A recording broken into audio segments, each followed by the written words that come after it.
Numbers 1.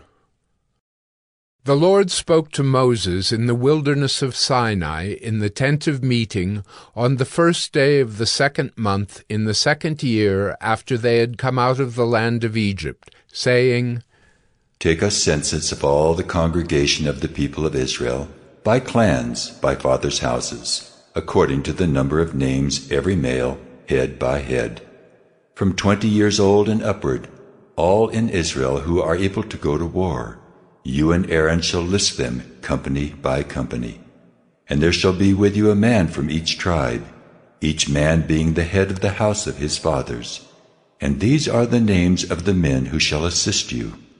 From Reuben, Elizur the son of Shedeur. From Simeon, Shelumiel the son of Zurishaddai. From Judah, Nahshon the son of Amminadab. From Issachar, Nathanael the son of Zuar. From Zebulun, Eliab the son of Helon. From the sons of Joseph, from Ephraim, Elishama the son of Ammihud. And from Manasseh, Gamaliel the son of Pedazur. From Benjamin, Abidan the son of Gideoni. From Dan, Ahiezer the son of Ammishaddai. From Asher, Pagiel the son of Ochran. From Gad, Eliasaph the son of Deuel. From Naphtali, Ahira the son of Enan. These were the ones chosen from the congregation, the chiefs of their ancestral tribes, the heads of the clans of Israel. Moses and Aaron took these men who had been named, and on the first day of the 2nd month they assembled the whole congregation together, who registered themselves by clans, by fathers' houses, according to the number of names from 20 years old and upward, head by head, as the Lord commanded Moses. So he listed them in the wilderness of Sinai. The people of Reuben, Israel's firstborn, their generations by their clans, by their fathers' houses, according to the number of names, head by head, every male from 20 years old and upward, all who were able to go to war. Those listed of the tribe of Reuben were 46,500. Of the people of Simeon, their generations, by their clans, by their fathers' houses, those of them who were listed, according to the number of names, head by head, every male from 20 years old and upward, all who were able to go to war. Those listed of the tribe of Simeon were 59,300. Of the people of Gad, their generations, by their clans, by their fathers' houses, according to the number of the names from 20 years old and upward, all who were able to go to war. Those listed of the tribe of Gad were 45,650. Of the people of Judah, their generations, by their clans, by their fathers' houses, according to the number of names, from 20 years old and upward, every man able to go to war. Those listed of the tribe of Judah were 74,600. Of the people of Issachar, their generations, by their clans, by their fathers' houses, according to the number of names, from 20 years old and upward, every man able to go to war. Those listed of the tribe of Issachar were 54,400. Of the people of Zebulun, their generations, by their clans, by their fathers' houses, according to the number of names, from 20 years old and upward, every man able to go to war. Those listed of the tribe of Zebulun were 57,400. Of the people of Joseph, namely of the people of Ephraim, their generations, by their clans, by their fathers' houses, according to the number of names, from 20 years old and upward, every man able to go to war. Those listed of the tribe of Ephraim were 40,500. Of the people of Manasseh, their generations, by their clans, by their fathers' houses, according to the number of names, from 20 years old and upward, every man able to go to war. Those listed of the tribe of Manasseh were 32,200. Of the people of Benjamin, Their generations, by their clans, by their fathers' houses, according to the number of names, from 20 years old and upward, every man able to go to war. Those listed of the tribe of Benjamin were 35,400. of the people of Dan, Their generations, by their clans, by their fathers' houses, according to the number of names, from 20 years old and upward, every man able to go to war.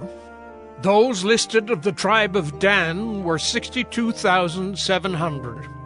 of the people of Asher, Their generations, by their clans, by their fathers' houses, according to the number of names, from 20 years old and upward, every man able to go to war. Those listed of the tribe of Asher were 41,500.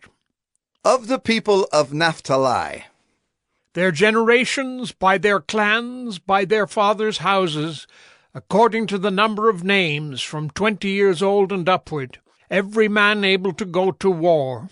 Those listed of the tribe of Naphtali were 53,400. These are those who were listed, whom Moses and Aaron listed with the help of the chiefs of Israel, 12 men, each representing his father's house. So all those listed of the people of Israel by their fathers' houses, from 20 years old and upward, every man able to go to war in Israel, all those listed were 603,550. But the Levites were not listed along with them by their ancestral tribe, for the Lord spoke to Moses, saying, Only the tribe of Levi you shall not list, and you shall not take a census of them among the people of Israel, but appoint the Levites over the tabernacle of the testimony, and over all its furnishings, and over all that belongs to it. They are to carry the tabernacle and all its furnishings, and they shall take care of it, and shall camp around the tabernacle. When the tabernacle is to set out, the Levites shall take it down, and when the tabernacle is to be pitched, the Levites shall set it up. And if any outsider comes near, he shall be put to death. The people of Israel shall pitch their tents by their companies, each man in his own camp, and each man by his own standard. But the Levites shall camp around the tabernacle of the testimony, so that there may be no wrath on the congregation of the people of Israel. And the Levites shall keep guard over the tabernacle of the testimony. Thus did the people of Israel. They did according to all that the Lord commanded Moses.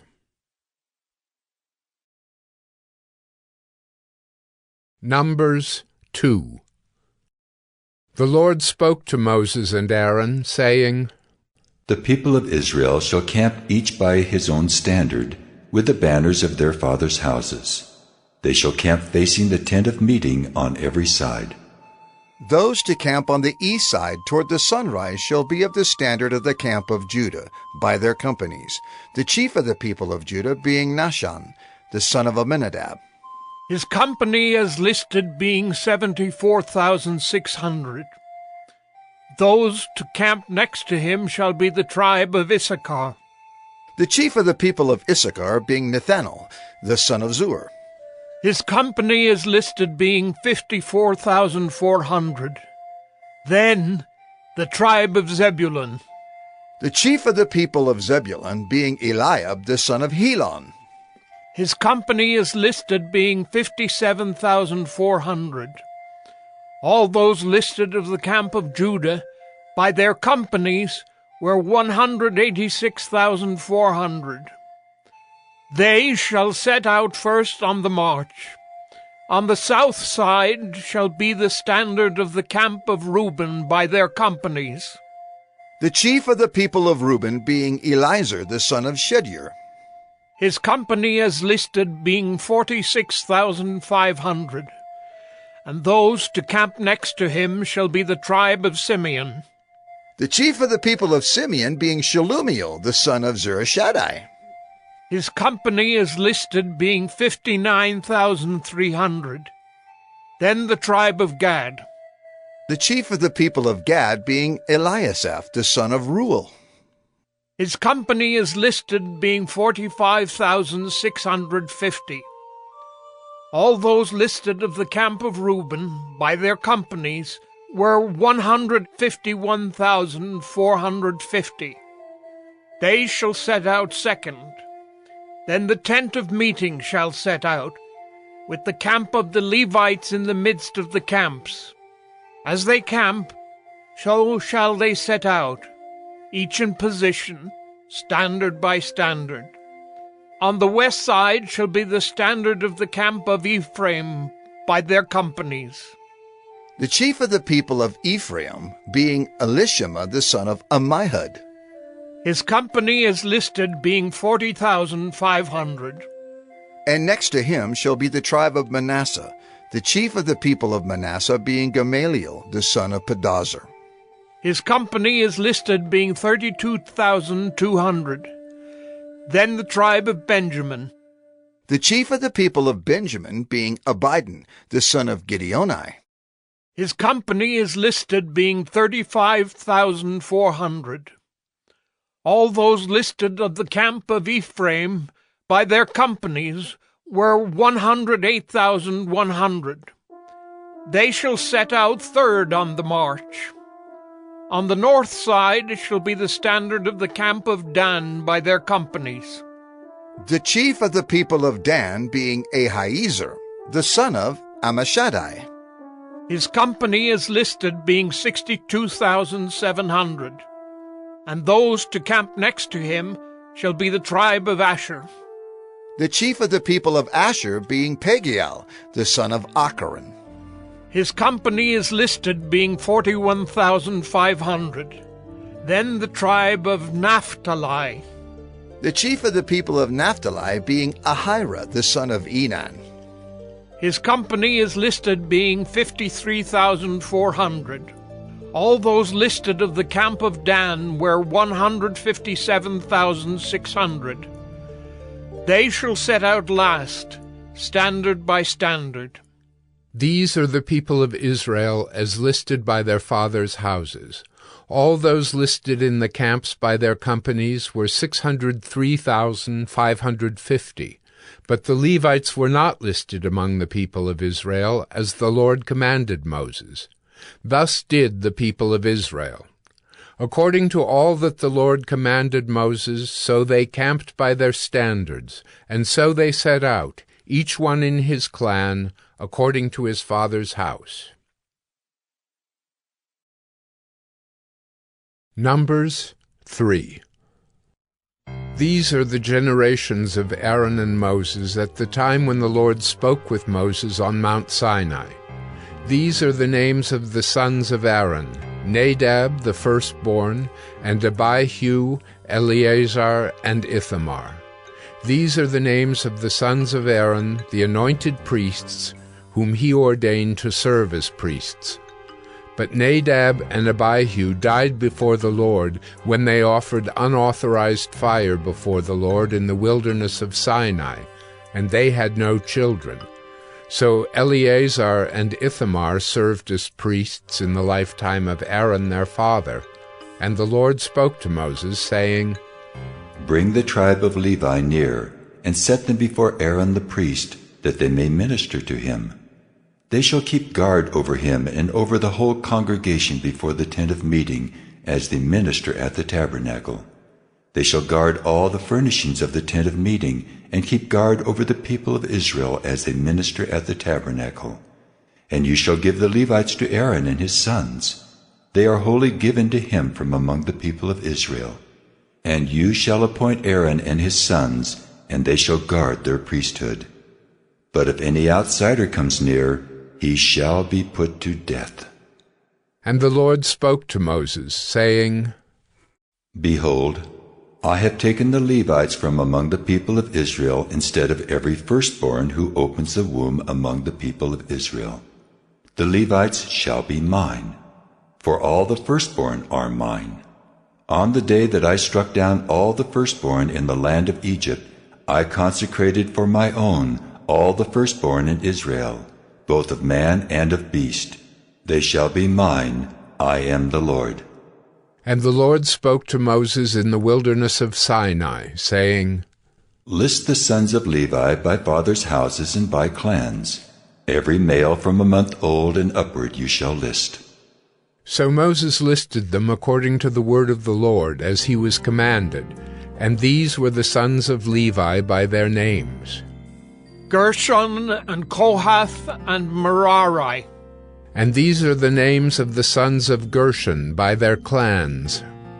Libni and Shimei. And the sons of Kohath by their clans. Amram, Izhar, Hebron, and Uzziel. And the sons of Merari by their clans. Mahli and Mushai. These are the clans of the Levites by their fathers' houses. To Gershon belonged the clan of the Libnites and the clan of the Shimeites. These were the clans of the Gershonites. Their listing according to the number of all the males from a month old and upward was 7,500. The clans of the Gershonites were to camp behind the tabernacle on the west, with Eliasaph the son of Lael as chief of the father's house of the Gershonites. And the guard duty of the sons of Gershon in the tent of meeting involved the tabernacle, the tent with its covering, the screen for the entrance of the tent of meeting, the hangings of the court, the screen for the door of the court that is around the tabernacle and the altar, and its cords, all the service connected with these. To Kohath belonged the clan of the Amramites, and the clan of the Izharites, and the clan of the Hebronites, and the clan of the Uzzielites. These are the clans of the Kohathites. According to the number of all the males, from a month old and upward, there were 8,600, keeping guard over the sanctuary. The clans of the sons of Kohath were to camp on the south side of the tabernacle, with Elizaphan the son of Uzziel as chief of the father's house of the clans of the Kohathites. And their guard duty involved the ark, the table, the lampstand, the altars, the vessels of the sanctuary with which the priests minister, and the screen, all the service connected with these. And Eleazar the son of Aaron the priest was to be chief over the chiefs of the Levites, and to have oversight of those who kept guard over the sanctuary. To Merari belonged the clan of the Mahlites and the clan of the Mushites. These are the clans of Merari. Their listing according to the number of all the males from a month old and upward was 6,200. And the chief of the father's house of the clans of Merari was Zuriel, the son of Abihail.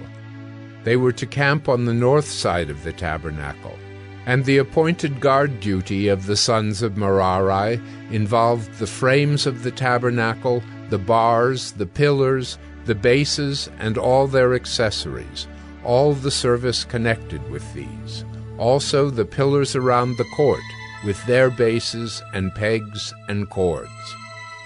Those who were to camp before the tabernacle on the east, before the tent of meeting toward the sunrise, were Moses and Aaron and his sons, guarding the sanctuary itself to protect the people of Israel. And any outsider who came near was to be put to death. All those listed among the Levites, whom Moses and Aaron listed at the commandment of the Lord, by clans, all the males from a month old and upward, were 22,000. And the Lord said to Moses, List all the firstborn males of the people of Israel from a month old and upward, taking the number of their names. And you shall take the Levites for me. I am the Lord, instead of all the firstborn among the people of Israel, and the cattle of the Levites instead of all the firstborn among the cattle of the people of Israel. So Moses listed all the firstborn among the people of Israel as the Lord commanded him. And all the firstborn males, according to the number of names, from a month old and upward as listed, were 22,273. And the Lord spoke to Moses, saying, Take the Levites instead of all the firstborn among the people of Israel, and the cattle of the Levites instead of their cattle. The Levites shall be mine. I am the Lord. And as the redemption price for the 273 of the firstborn of the people of Israel, over and above the number of the male Levites, you shall take 5 shekels per head. You shall take them according to the shekel of the sanctuary, the shekel of 20 gerahs, and give the money to Aaron and his sons as the redemption price for those who are over. So Moses took the redemption money from those who were over and above those redeemed by the Levites. From the firstborn of the people of Israel he took the money, 1,365 shekels by the shekel of the sanctuary. And Moses gave the redemption money to Aaron and his sons, according to the word of the Lord, as the Lord commanded Moses.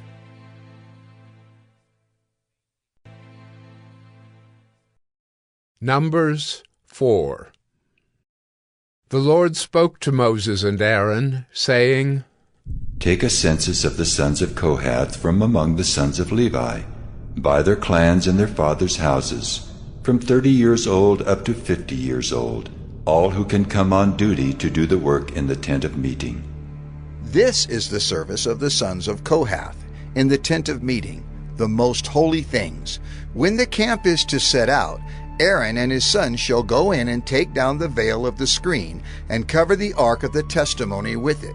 Then they shall put on it a covering of goatskin, and spread on top of that a cloth all of blue, and shall put in its poles.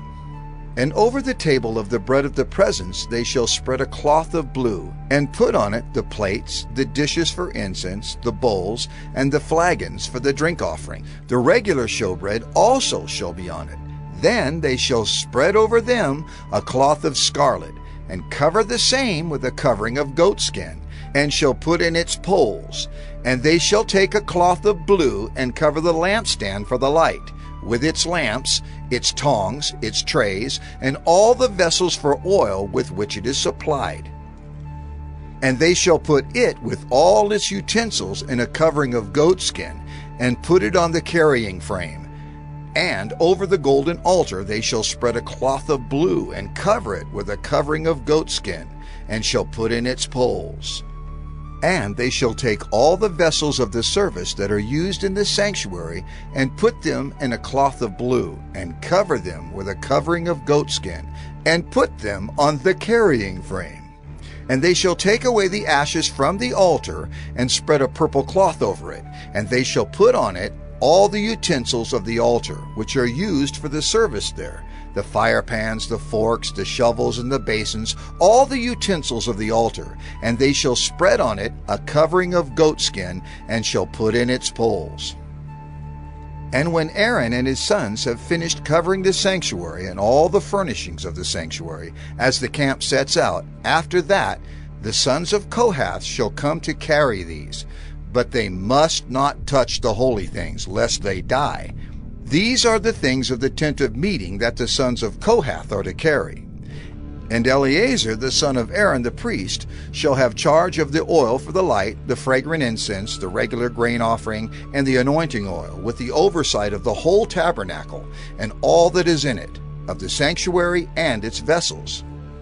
The Lord spoke to Moses and Aaron, saying, Let not the tribe of the clans of the Kohathites be destroyed from among the Levites, but deal thus with them, that they may live and not die when they come near to the most holy things. Aaron and his sons shall go in and appoint them each to his task and to his burden, but they shall not go in to look on the holy things even for a moment, lest they die. The Lord spoke to Moses, saying, Take a census of the sons of Gershon also by their fathers' houses and by their clans. From 30 years old up to 50 years old you shall list them, all who can come to do duty, to do service in the tent of meeting. This is the service of the clans of the Gershonites in serving and bearing burdens.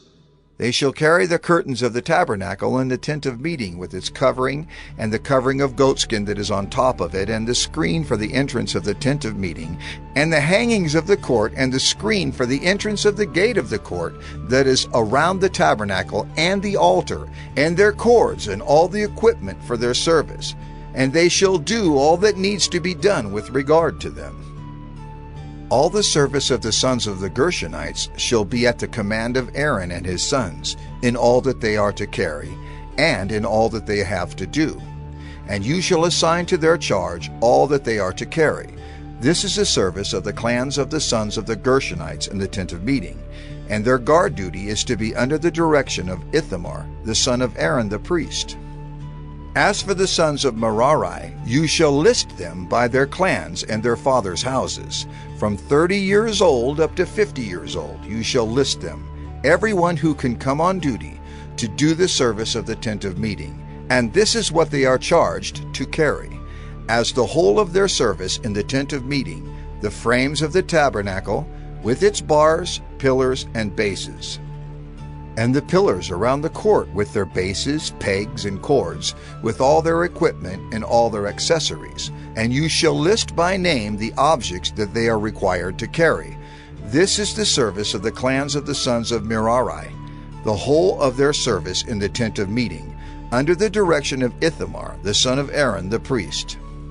And Moses and Aaron and the chiefs of the congregation listed the sons of the Kohathites by their clans and their fathers' houses, from 30 years old up to 50 years old, everyone who could come on duty for service in the tent of meeting. And those listed by clans were 2,750. This was the list of the clans of the Kohathites, all who served in the tent of meeting, whom Moses and Aaron listed according to the commandment of the Lord by Moses. Those listed of the sons of Gershon by their clans and their fathers' houses, from 30 years old up to 50 years old, everyone who could come on duty for service in the tent of meeting, those listed by their clans and their fathers' houses were 2,630.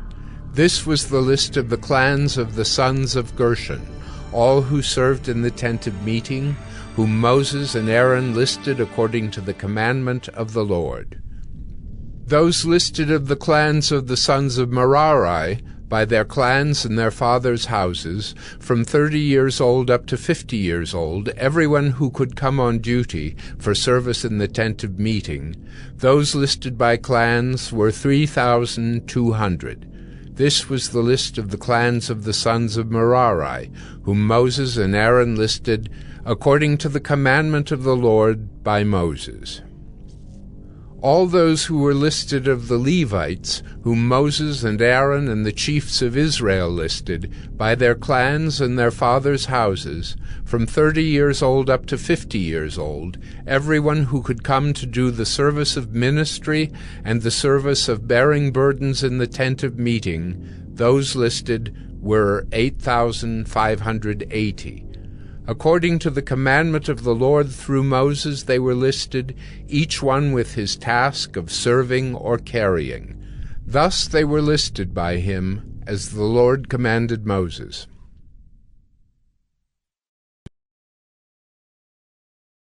Numbers 5. The Lord spoke to Moses, saying, Command the people of Israel that they put out of the camp everyone who is leprous or has a discharge, and everyone who is unclean through contact with the dead. You shall put out both male and female, putting them outside the camp, that they may not defile their camp, in the midst of which I dwell. And the people of Israel did so, and put them outside the camp. As the Lord said to Moses, so the people of Israel did. And the Lord spoke to Moses, saying, Speak to the people of Israel. When a man or woman commits any of the sins that people commit by breaking faith with the Lord, and that person realizes his guilt, he shall confess his sin that he has committed. And he shall make full restitution for his wrong, adding a fifth to it, and giving it to him to whom he did the wrong. But if the man has no next of kin, to whom restitution may be made for the wrong. The restitution for wrong shall go to the Lord for the priest, in addition to the ram of atonement with which atonement is made for him.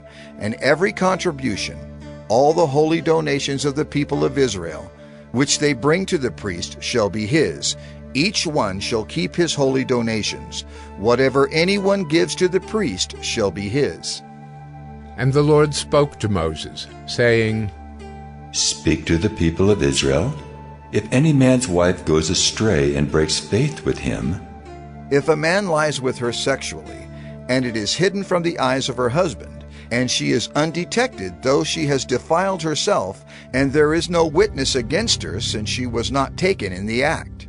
And if the spirit of jealousy comes over him, and he is jealous of his wife who has defiled herself, or if the spirit of jealousy comes over him, and he is jealous of his wife, though she has not defiled herself, then the man shall bring his wife to the priest, and bring the offering required of her, 1/10 of an ephah of barley flour. He shall pour no oil on it, and put no frankincense on it, for it is a grain offering of jealousy, a grain offering of remembrance, bringing iniquity to remembrance. And the priest shall bring her near, and set her before the Lord. And the priest shall take holy water in an earthenware vessel, and take some of the dust that is on the floor of the tabernacle, and put it into the water. And the priest shall set the woman before the Lord, and unbind the hair of the woman's head, and place in her hands the grain offering of remembrance, which is the grain offering of jealousy. And in his hand the priest shall have the water of bitterness that brings the curse. Then the priest shall make her take an oath, saying, If no man has lain with you, and if you have not turned aside to uncleanness while you were under your husband's authority, be free from this water of bitterness that brings the curse. But if you have gone astray, though you are under your husband's authority, and if you have defiled yourself, and some man other than your husband has lain with you, then let the priest make the woman take the oath of the curse, and say to the woman, The Lord make you a curse and an oath among your people, when the Lord makes your thigh fall away and your body swell. May this water that brings the curse pass into your bowels, and make your womb swell and your thigh fall away. And the woman shall say, Amen. Amen.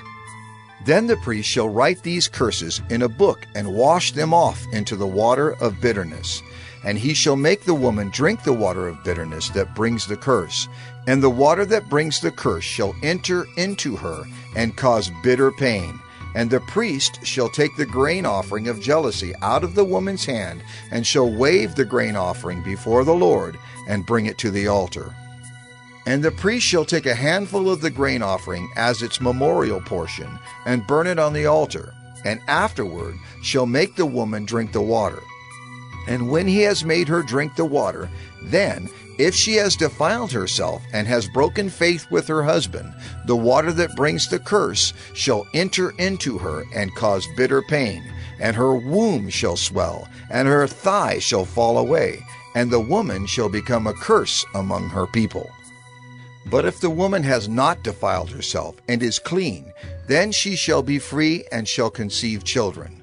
This is the law in cases of jealousy, when a wife, though under her husband's authority, goes astray and defiles herself, or when the spirit of jealousy comes over a man, and he is jealous of his wife. Then he shall set the woman before the Lord, and the priest shall carry out for her all this law. The man shall be free from iniquity, but the woman shall bear her iniquity. Numbers 6. And the Lord spoke to Moses, saying, Speak to the people of Israel, and say to them, When either a man or a woman makes a special vow, the vow of a Nazirite, to separate himself to the Lord, he shall separate himself from wine and strong drink. He shall drink no vinegar made from wine or strong drink, and shall not drink any juice of grapes or eat grapes, fresh or dried. All the days of his separation he shall eat nothing that is produced by the grapevine, not even the seeds or the skins. All the days of his vow of separation no razor shall touch his head.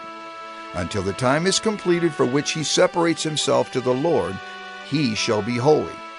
He shall let the locks of hair of his head grow long, all the days that he separates himself to the Lord. He shall not go near a dead body, not even for his father or for his mother, for brother or sister. If they die, shall he make himself unclean, because his separation to God is on his head. All the days of his separation he is holy to the Lord. And if any man dies very suddenly beside him, and he defiles his consecrated head, then he shall shave his head on the day of his cleansing. On the 7th day he shall shave it. On the 8th day he shall bring 2 turtle doves or 2 pigeons to the priest to the entrance of the tent of meeting. And the priest shall offer one for a sin offering and the other for a burnt offering, and make atonement for him, because he sinned by reason of the dead body. And he shall consecrate his head that same day, and separate himself to the Lord for the days of his separation, and bring a male lamb a year old for a guilt offering. But the previous period shall be void, because his separation was defiled. And this is the law for the Nazirite. When the time of his separation has been completed, he shall be brought to the entrance of the tent of meeting, and he shall bring his gift to the Lord, 1 male lamb a year old without blemish for a burnt offering, and 1 ewe lamb a year old without blemish as a sin offering, and 1 ram without blemish as a peace offering, and a basket of unleavened bread, loaves of fine flour mixed with oil, and unleavened wafers smeared with oil, and their grain offering and their drink offerings. And the priest shall bring them before the Lord, and offer his sin offering and his burnt offering. And he shall offer the ram as a sacrifice of peace offering to the Lord, with the basket of unleavened bread. The priest shall offer also its grain offering and its drink offering. And the Nazirite shall shave his consecrated head at the entrance of the tent of meeting, and shall take the hair from his consecrated head, and put it on the fire that is under the sacrifice of the peace offering. And the priest shall take the shoulder of the ram when it is boiled, and 1 unleavened loaf out of the basket, and 1 unleavened wafer, and shall put them on the hands of the Nazirite after he has shaved the hair of his consecration. And the priest shall wave them for a wave offering before the Lord.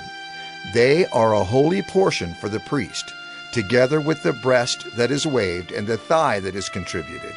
And after that the Nazirite may drink wine. This is the law of the Nazirite.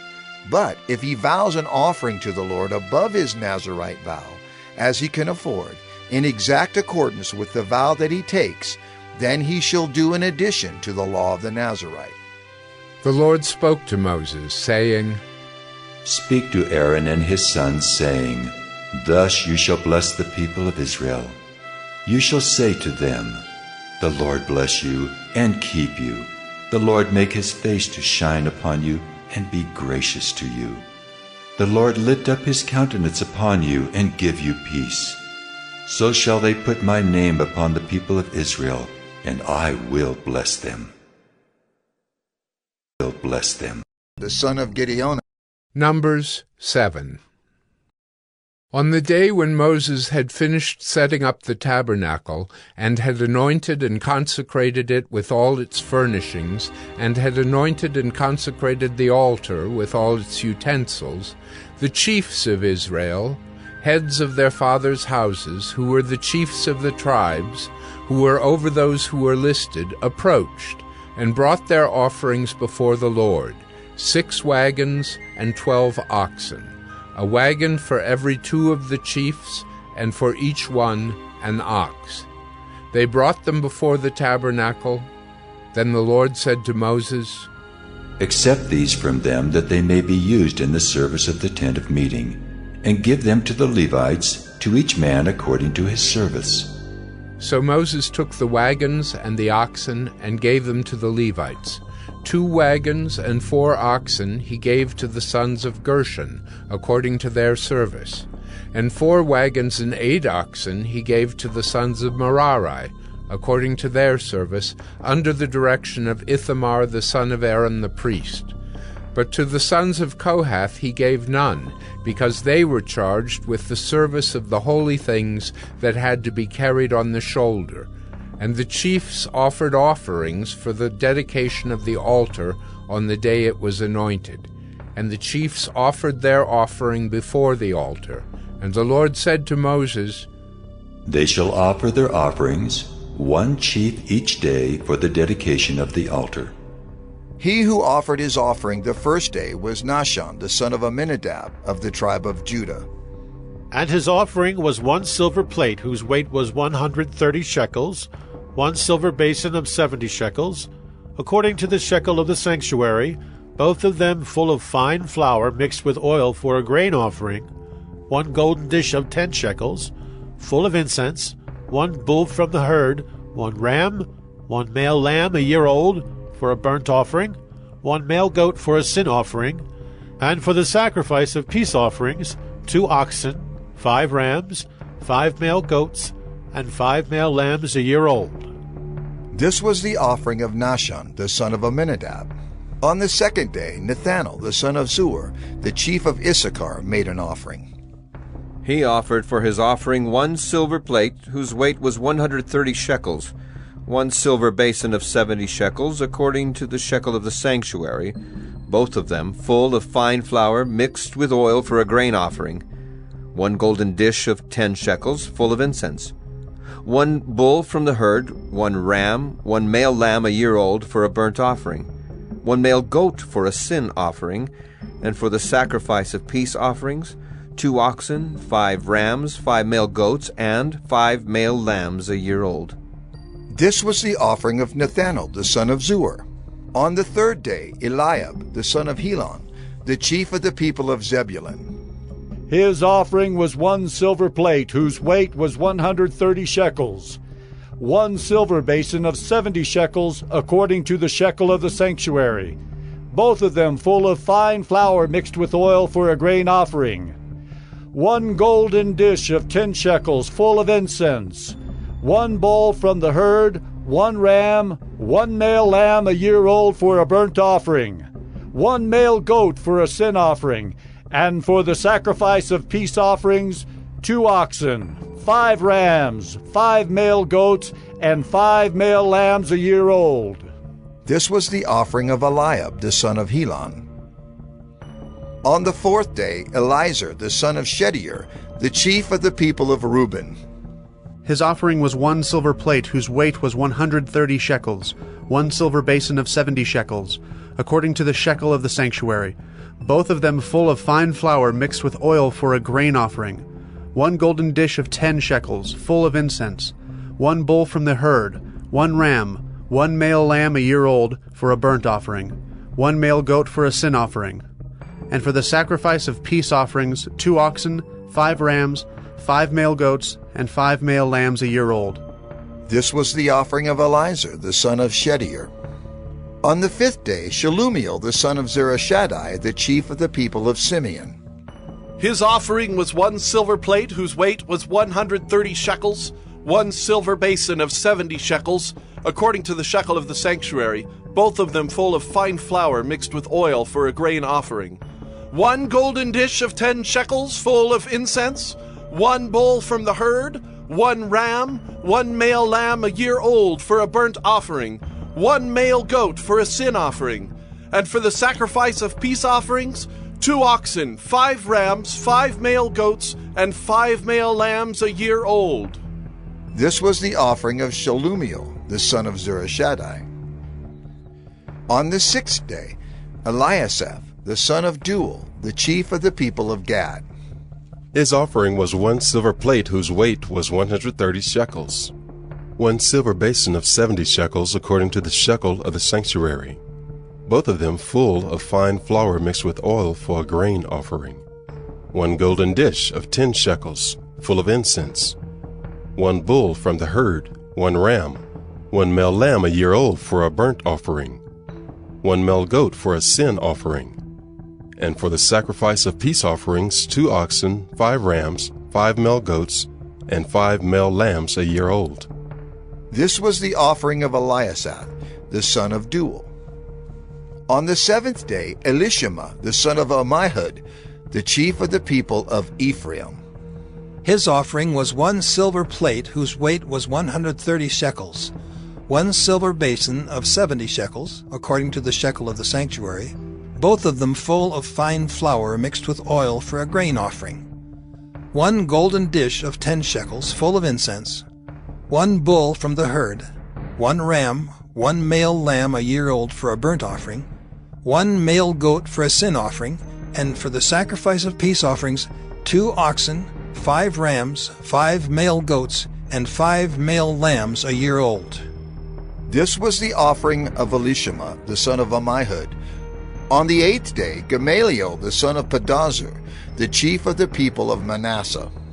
His offering was 1 silver plate, whose weight was 130 shekels, 1 silver basin of 70 shekels, according to the shekel of the sanctuary, both of them full of fine flour, mixed with oil, for a grain offering, 1 golden dish of 10 shekels, full of incense, 1 bull from the herd, 1 ram, 1 male lamb a year old for a burnt offering, 1 male goat for a sin offering, and for the sacrifice of peace offerings, 2 oxen, 5 rams, 5 male goats, and 5 male lambs a year old. This was the offering of Gamaliel, the son of Pedazur. On the 9th day, Abidan, the son of Gideoni, the chief of the people of Benjamin. His offering was 1 silver plate whose weight was 130 shekels, 1 silver basin of 70 shekels, according to the shekel of the sanctuary, both of them full of fine flour mixed with oil for a grain offering, 1 golden dish of 10 shekels, full of incense, 1 bull from the herd, 1 ram, 1 male lamb a year old for a burnt offering, 1 male goat for a sin offering, and for the sacrifice of peace offerings, 2 oxen, 5 rams, 5 male goats, and 5 male lambs a year old. This was the offering of Abidan, the son of Gideoni. On the 10th day, Ahiezer, the son of Ammishaddai, the chief of the people of Dan.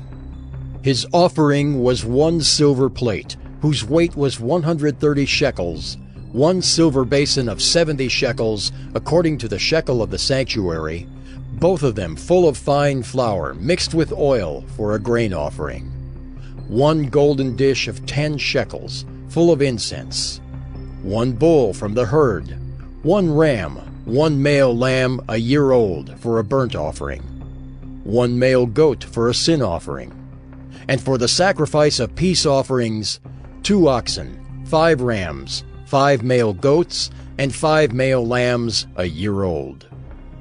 This was the offering of Ahiezer, the son of Ammishaddai.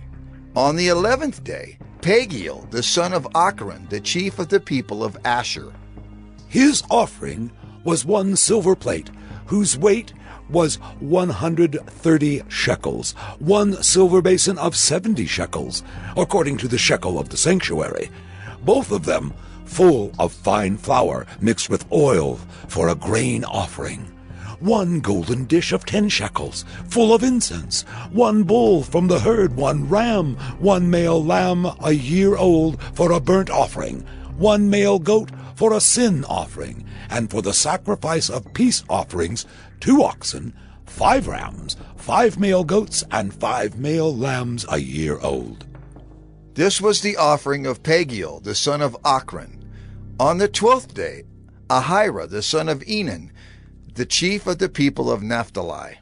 His offering was 1 silver plate, whose weight was 130 shekels, 1 silver basin of 70 shekels, according to the shekel of the sanctuary, both of them full of fine flour, mixed with oil for a grain offering, 1 golden dish of 10 shekels, full of incense, 1 bull from the herd, 1 ram, 1 male lamb a year old for a burnt offering, 1 male goat for a sin offering, and for the sacrifice of peace offerings, 2 oxen, 5 rams, 5 male goats, and 5 male lambs a year old.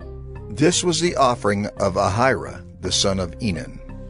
This was the dedication offering for the altar on the day when it was anointed from the chiefs of Israel. 12 silver plates, 12 silver basins, 12 golden dishes, each silver plate weighing 130 shekels, and each basin 70. All the silver of the vessels 2,400 shekels, according to the shekel of the sanctuary. The 12 golden dishes, full of incense, weighing 10 shekels apiece, according to the shekel of the sanctuary. All the gold of the dishes being 120 shekels. All the cattle for the burnt offering 12 bulls, 12 rams, 12 male lambs a year old with their grain offering, and 12 male goats for a sin offering. And all the cattle for the sacrifice of peace offerings 24 bulls, the rams 60, the male goats 60, the male lambs a year old 60. This was the dedication offering for the altar after it was anointed. And when Moses went into the tent of meeting to speak with the Lord, he heard the voice speaking to him from above the mercy seat that was on the ark of the testimony, from between the two cherubim, and it spoke to him.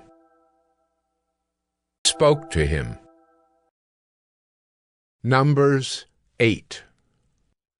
Now the Lord spoke to Moses, saying, Speak to Aaron and say to him, When you set up the lamps, the 7 lamps shall give light in front of the lampstand. And Aaron did so. He set up its lamps in front of the lampstand, as the Lord commanded Moses. And this was the workmanship of the lampstand, hammered work of gold. From its base to its flowers it was hammered work. According to the pattern that the Lord had shown Moses, so he made the lampstand. And the Lord spoke to Moses, saying, Take the Levites from among the people of Israel and cleanse them. Thus you shall do to them to cleanse them. Sprinkle the water of purification upon them, and let them go with a razor over all their body, and wash their clothes and cleanse themselves. Then let them take a bull from the herd and its grain offering of fine flour mixed with oil. And you shall take another bull from the herd for a sin offering. And you shall bring the Levites before the tent of meeting, and assemble the whole congregation of the people of Israel. When you bring the Levites before the Lord, the people of Israel shall lay their hands on the Levites, and Aaron shall offer the Levites before the Lord as a wave offering from the people of Israel, that they may do the service of the Lord.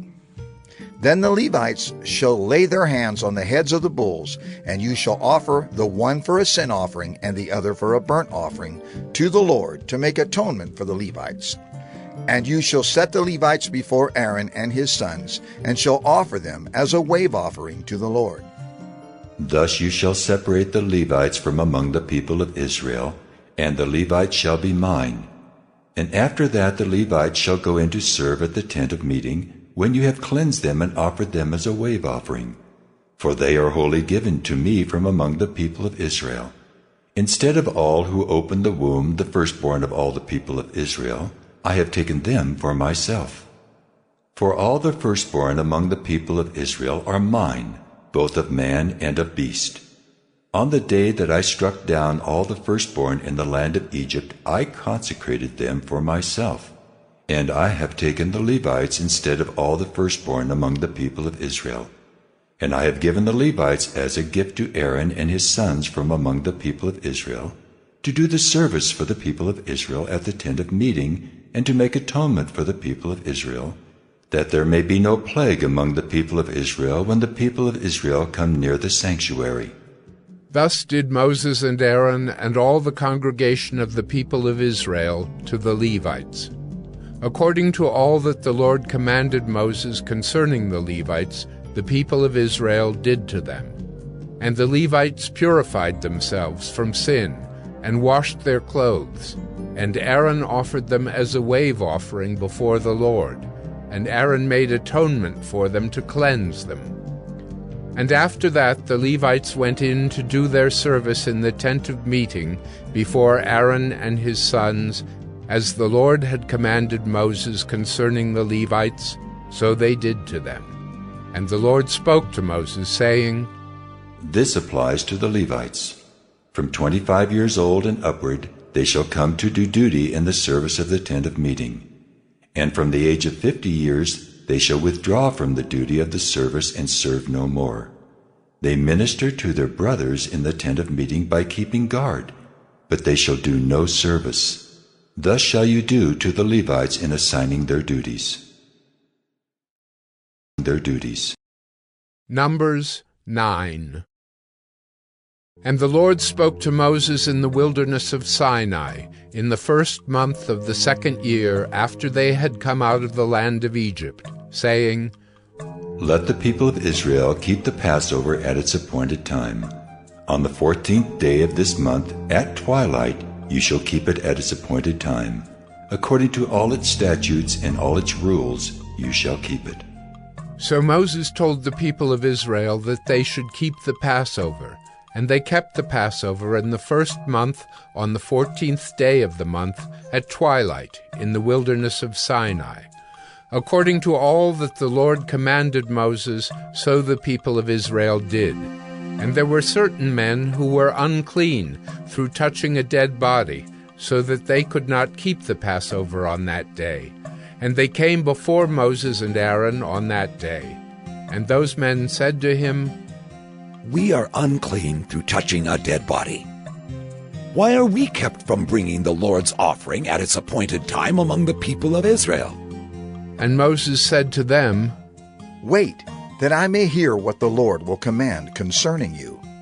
The Lord spoke to Moses, saying, Speak to the people of Israel, saying, If any one of you or of your descendants is unclean through touching a dead body, or is on a long journey, he shall still keep the Passover to the Lord. In the 2nd month, on the 14th day, at twilight they shall keep it. They shall eat it with unleavened bread and bitter herbs. They shall leave none of it until the morning, nor break any of its bones. According to all the statute for the Passover they shall keep it. But if anyone who is clean and is not on a journey fails to keep the Passover, that person shall be cut off from his people, because he did not bring the Lord's offering at its appointed time. That man shall bear his sin. And if a stranger sojourns among you, and would keep the Passover to the Lord, according to the statute of the Passover, and according to its rule, so shall he do. You shall have one statute, both for the sojourner and for the native. On the day that the tabernacle was set up, the cloud covered the tabernacle, the tent of the testimony, and at evening it was over the tabernacle like the appearance of fire until morning. So it was always. The cloud covered it by day, and the appearance of fire by night. And whenever the cloud lifted from over the tent, after that the people of Israel set out, and in the place where the cloud settled down, there the people of Israel camped. At the command of the Lord the people of Israel set out, and at the command of the Lord they camped. As long as the cloud rested over the tabernacle, they remained in camp. Even when the cloud continued over the tabernacle many days, the people of Israel kept the charge of the Lord and did not set out. Sometimes the cloud was a few days over the tabernacle, and according to the command of the Lord they remained in camp. Then, according to the command of the Lord, they set out. And sometimes the cloud remained from evening until morning, and when the cloud lifted in the morning, they set out. Or if it continued for a day and a night, when the cloud lifted, they set out. Whether it was 2 days, or a month, or a longer time that the cloud continued over the tabernacle, abiding there, the people of Israel remained in camp and did not set out. But when it lifted, they set out. At the command of the Lord they camped, and at the command of the Lord they set out. They kept the charge of the Lord at the command of the Lord by Moses. Numbers 10. The Lord spoke to Moses, saying, Make 2 silver trumpets, of hammered work you shall make them, and you shall use them for summoning the congregation and for breaking camp. And when both are blown, all the congregation shall gather themselves to you at the entrance of the tent of meeting. But if they blow only one, then the chiefs, the heads of the tribes of Israel, shall gather themselves to you. When you blow an alarm, the camps that are on the east side shall set out, And when you blow an alarm the second time, the camps that are on the south side shall set out. An alarm is to be blown whenever they are to set out. But when the assembly is to be gathered together, you shall blow a long blast, but you shall not sound an alarm. And the sons of Aaron, the priests, shall blow the trumpets. The trumpets shall be to you for a perpetual statute throughout your generations. And when you go to war in your land against the adversary who oppresses you, then you shall sound an alarm with the trumpets, that you may be remembered before the Lord your God, and you shall be saved from your enemies. On the day of your gladness also, and at your appointed feasts, and at the beginnings of your months, you shall blow the trumpets over your burnt offerings, and over the sacrifices of your peace offerings. They shall be a reminder of you before your God. I am the Lord your God. In the 2nd year, in the 2nd month, on the 20th day of the month, the cloud lifted from over the tabernacle of the testimony, and the people of Israel set out by stages from the wilderness of Sinai. And the cloud settled down in the wilderness of Paran. They set out for the first time at the command of the Lord by Moses. The standard of the camp of the people of Judah set out first by their companies, and over their company was Nahshon, the son of Amminadab. And over the company of the tribe of the people of Issachar was Nathanael, the son of Zuar. And over the company of the tribe of the people of Zebulun was Eliab, the son of Helon. And when the tabernacle was taken down, the sons of Gershon and the sons of Merari, who carried the tabernacle, set out. And the standard of the camp of Reuben set out by their companies, and over their company was Elizur, the son of Shedeur. And over the company of the tribe of the people of Simeon was Shelumiel, the son of Zurishaddai. And over the company of the tribe of the people of Gad was Eliasaph, the son of Deuel. Then the Kohathites set out, carrying the holy things, and the tabernacle was set up before their arrival. And the standard of the camp of the people of Ephraim set out by their companies, and over their company was Elishama, the son of Ammihud. And over the company of the tribe of the people of Manasseh was Gamaliel, the son of Pedazur. And over the company of the tribe of the people of Benjamin was Abidan, the son of Gideoni. Then the standard of the camp of the people of Dan, acting as the rear guard of all the camps, set out by their companies. And over their company was Ahiezer, the son of Ammishaddai. And over the company of the tribe of the people of Asher was Pagiel, the son of Ochran. And over the company of the tribe of the people of Naphtali was Ahira, the son of Enan. This was the order of march of the people of Israel by their companies when they set out. And Moses said to Hobab, the son of Reuel the Midianite, Moses' father-in-law, We are setting out for the place of which the Lord said, I will give it to you.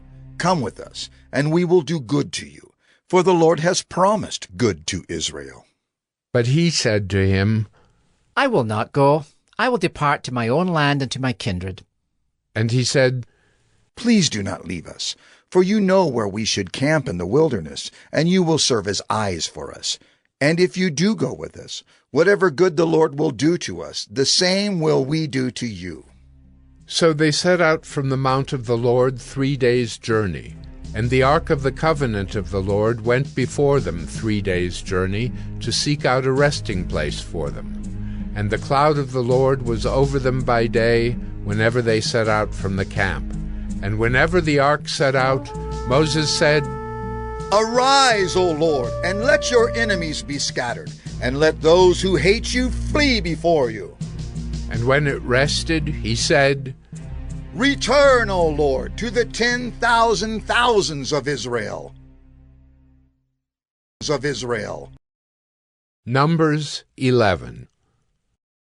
And the people complained in the hearing of the Lord about their misfortunes.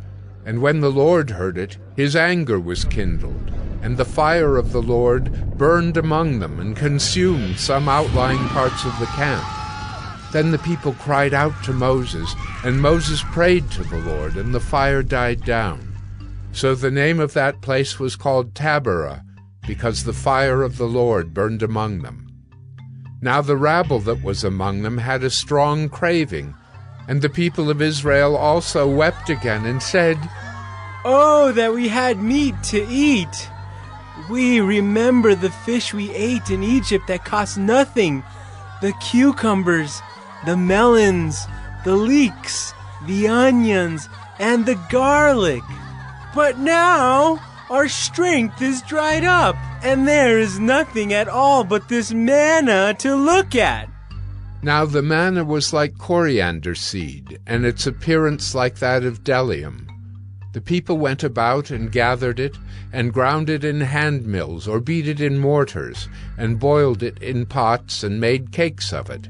And the taste of it was like the taste of cakes baked with oil. When the dew fell upon the camp in the night, the manna fell with it. Moses heard the people weeping throughout their clans, everyone at the door of his tent. And the anger of the Lord blazed hotly, and Moses was displeased. Moses said to the Lord, "Why have you dealt ill with your servant? And why have I not found favor in your sight, that you lay the burden of all this people on me? Did I conceive all this people? Did I give them birth that you should say to me, 'Carry them in your bosom, as a nurse carries a nursing child, to the land that you swore to give their fathers'? Where am I to get meat to give to all this people? For they weep before me and say, 'Give us meat that we may eat.' I am not able to carry all this people alone. The burden is too heavy for me. If you will treat me like this, kill me at once, if I find favor in your sight, that I may not see my wretchedness."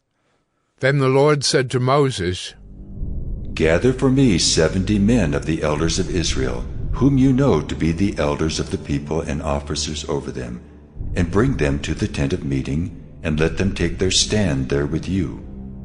And I will come down and talk with you there, and I will take some of the Spirit that is on you, and put it on them, and they shall bear the burden of the people with you, so that you may not bear it yourself alone. And say to the people, 'Consecrate yourselves for tomorrow, and you shall eat meat, for you have wept in the hearing of the Lord, saying, Who will give us meat to eat? For it was better for us in Egypt.' Therefore the Lord will give you meat, and you shall eat. You shall not eat just 1 day, or 2 days, or 5 days, or 10 days, or 20 days, but a whole month, until it comes out at your nostrils and becomes loathsome to you, because you have rejected the Lord who is among you, and have wept before him, saying, 'Why did we come out of Egypt?'" But Moses said, "The people among whom I am number 600,000 on foot, and you have said, 'I will give them meat that they may eat a whole month.' Shall flocks and herds be slaughtered for them, and be enough for them? Or shall all the fish of the sea be gathered together for them, and be enough for them?" And the Lord said to Moses, "Is the Lord's hand shortened? Now you shall see whether my word will come true for you or not." So Moses went out and told the people the words of the Lord. And he gathered 70 men of the elders of the people, and placed them around the tent. Then the Lord came down in the cloud, and spoke to him, and took some of the Spirit that was on him, and put it on the 70 elders. And as soon as the Spirit rested on them, they prophesied, but they did not continue doing it. Now 2 men remained in the camp, one named Eldad, and the other named Medad, and the Spirit rested on them. They were among those registered, but they had not gone out to the tent, and so they prophesied in the camp. And a young man ran and told Moses, "Eldad and Medad are prophesying in the camp." And Joshua the son of Nun, the assistant of Moses from his youth, said, "My lord Moses, stop them." But Moses said to him, "Are you jealous for my sake? Would that all the Lord's people were prophets, that the Lord would put his Spirit on them." And Moses and the elders of Israel returned to the camp. Then a wind from the Lord sprang up, and it brought quail from the sea, and let them fall beside the camp, about a day's journey on this side and a day's journey on the other side, around the camp, and about 2 cubits above the ground. And the people rose all that day and all night, and all the next day, and gathered the quail. Those who gathered least gathered 10 homers, and they spread them out for themselves all around the camp. While the meat was yet between their teeth, before it was consumed, the anger of the Lord was kindled against the people, and the Lord struck down the people with a very great plague. Therefore, the name of that place was called Kibroth Hattaavah, because there they buried the people who had the craving. From Kibroth Hattaavah the people journeyed to Hazerath, and they remained at Hazerath. Numbers 12. Miriam and Aaron spoke against Moses because of the Cushite woman whom he had married, for he had married a Cushite woman, and they said, Has the Lord indeed spoken only through Moses? Has he not spoken through us also? And the Lord heard it. Now the man Moses was very meek, more than all people who were on the face of the earth. And suddenly the Lord said to Moses and to Aaron and Miriam, Come out, you 3, to the tent of meeting. And the 3 of them came out. And the Lord came down in a pillar of cloud, and stood at the entrance of the tent, and called Aaron and Miriam. And they both came forward. And he said, Hear my words. If there is a prophet among you, I, the Lord, make myself known to him in a vision. I speak with him in a dream. Not so with my servant Moses. He is faithful in all my house. With him I speak mouth to mouth, clearly, and not in riddles, and he beholds the form of the Lord. Why then were you not afraid to speak against my servant Moses? And the anger of the Lord was kindled against them, and he departed. When the cloud removed from over the tent, behold, Miriam was leprous, like snow. And Aaron turned toward Miriam, and behold, she was leprous. And Aaron said to Moses, O my Lord, do not punish us, because we have done foolishly and have sinned. Let her not be as one dead, whose flesh is half eaten away when he comes out of his mother's womb. And Moses cried to the Lord, O God, please heal her. Please. But the Lord said to Moses, If her father had but spit in her face, should she not be shamed 7 days? Let her be shut outside the camp 7 days, and after that she may be brought in again. So Miriam was shut outside the camp 7 days, and the people did not set out on the march till Miriam was brought in again. After that the people set out from Hazerath, and camped in the wilderness of Paran. Numbers 13. The Lord spoke to Moses, saying, Send men to spy out the land of Canaan, which I am giving to the people of Israel. From each tribe of their fathers you shall send a man, every one a chief among them. So Moses sent them from the wilderness of Paran, according to the command of the Lord, all of them men who were heads of the people of Israel, and these were their names. From the tribe of Reuben, Shammua the son of Zachar. From the tribe of Simeon, Shaphat the son of Hori. From the tribe of Judah, Caleb the son of Jephunneh. From the tribe of Issachar, Igal the son of Joseph. From the tribe of Ephraim, Hoshea the son of Nun. From the tribe of Benjamin, Paltai the son of Raphu. From the tribe of Zebulun, Gadiel the son of Sodai. From the tribe of Joseph, that is, from the tribe of Manasseh, Gadai the son of Susai. From the tribe of Dan, Amiel the son of Gemalli. From the tribe of Asher. Sether, the son of Michael. From the tribe of Naphtali. Nabai, the son of Vapsai. From the tribe of Gad. Guel, the son of Machai. These were the names of the men whom Moses sent to spy out the land. And Moses called Hoshea, the son of Nun, Joshua. Moses sent them to spy out the land of Canaan, and said to them, Go up into the Negeb, and go up into the hill country, and see what the land is, and whether the people who dwell in it are strong or weak, whether they are few or many, and whether the land that they dwell in is good or bad, and whether the cities that they dwell in are camps or strongholds, and whether the land is rich or poor, and whether there are trees in it or not. Be of good courage, and bring some of the fruit of the land. Now the time was the season of the first ripe grapes. So they went up and spied out the land from the wilderness of Zin to Rehob, near Lebo-Hamath. They went up into the Negeb and came to Hebron.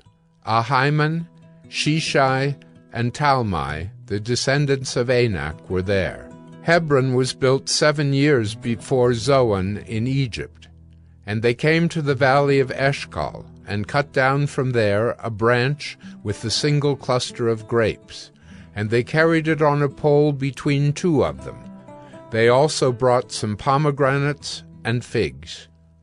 That place was called the Valley of Eshcol, because of the cluster that the people of Israel cut down from there.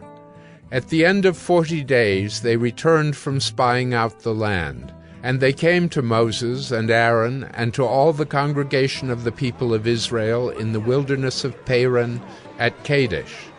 They brought back word to them and to all the congregation, and showed them the fruit of the land.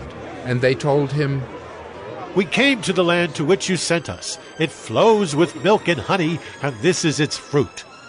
However, the people who dwell in the land are strong, and the cities are fortified and very large. And besides, we saw the descendants of Anak there. The Amalekites dwell in the land of the Negeb. The Hittites, the Jebusites, and the Amorites dwell in the hill country, and the Canaanites dwell by the sea and along the Jordan. But Caleb quieted the people before Moses and said, Let us go up at once and occupy it, for we are well able to overcome it. Then the men who had gone up with him said, We are not able to go up against the people, for they are stronger than we are. So they brought to the people of Israel a bad report of the land that they had spied out, saying, The land to which we have gone to spy it out is a land that devours its inhabitants, and all the people that we saw in it are of great height. And there we saw the Nephilim, the sons of Anak who come from the Nephilim, and we seemed to ourselves like grasshoppers, and so we seemed to them.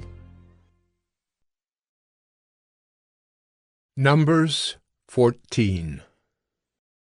Then all the congregation raised a loud cry, and the people wept that night. And all the people of Israel grumbled against Moses and Aaron. The whole congregation said to them, Would that we had died in the land of Egypt, or would that we had died in this wilderness? Why is the Lord bringing us into this land to fall by the sword?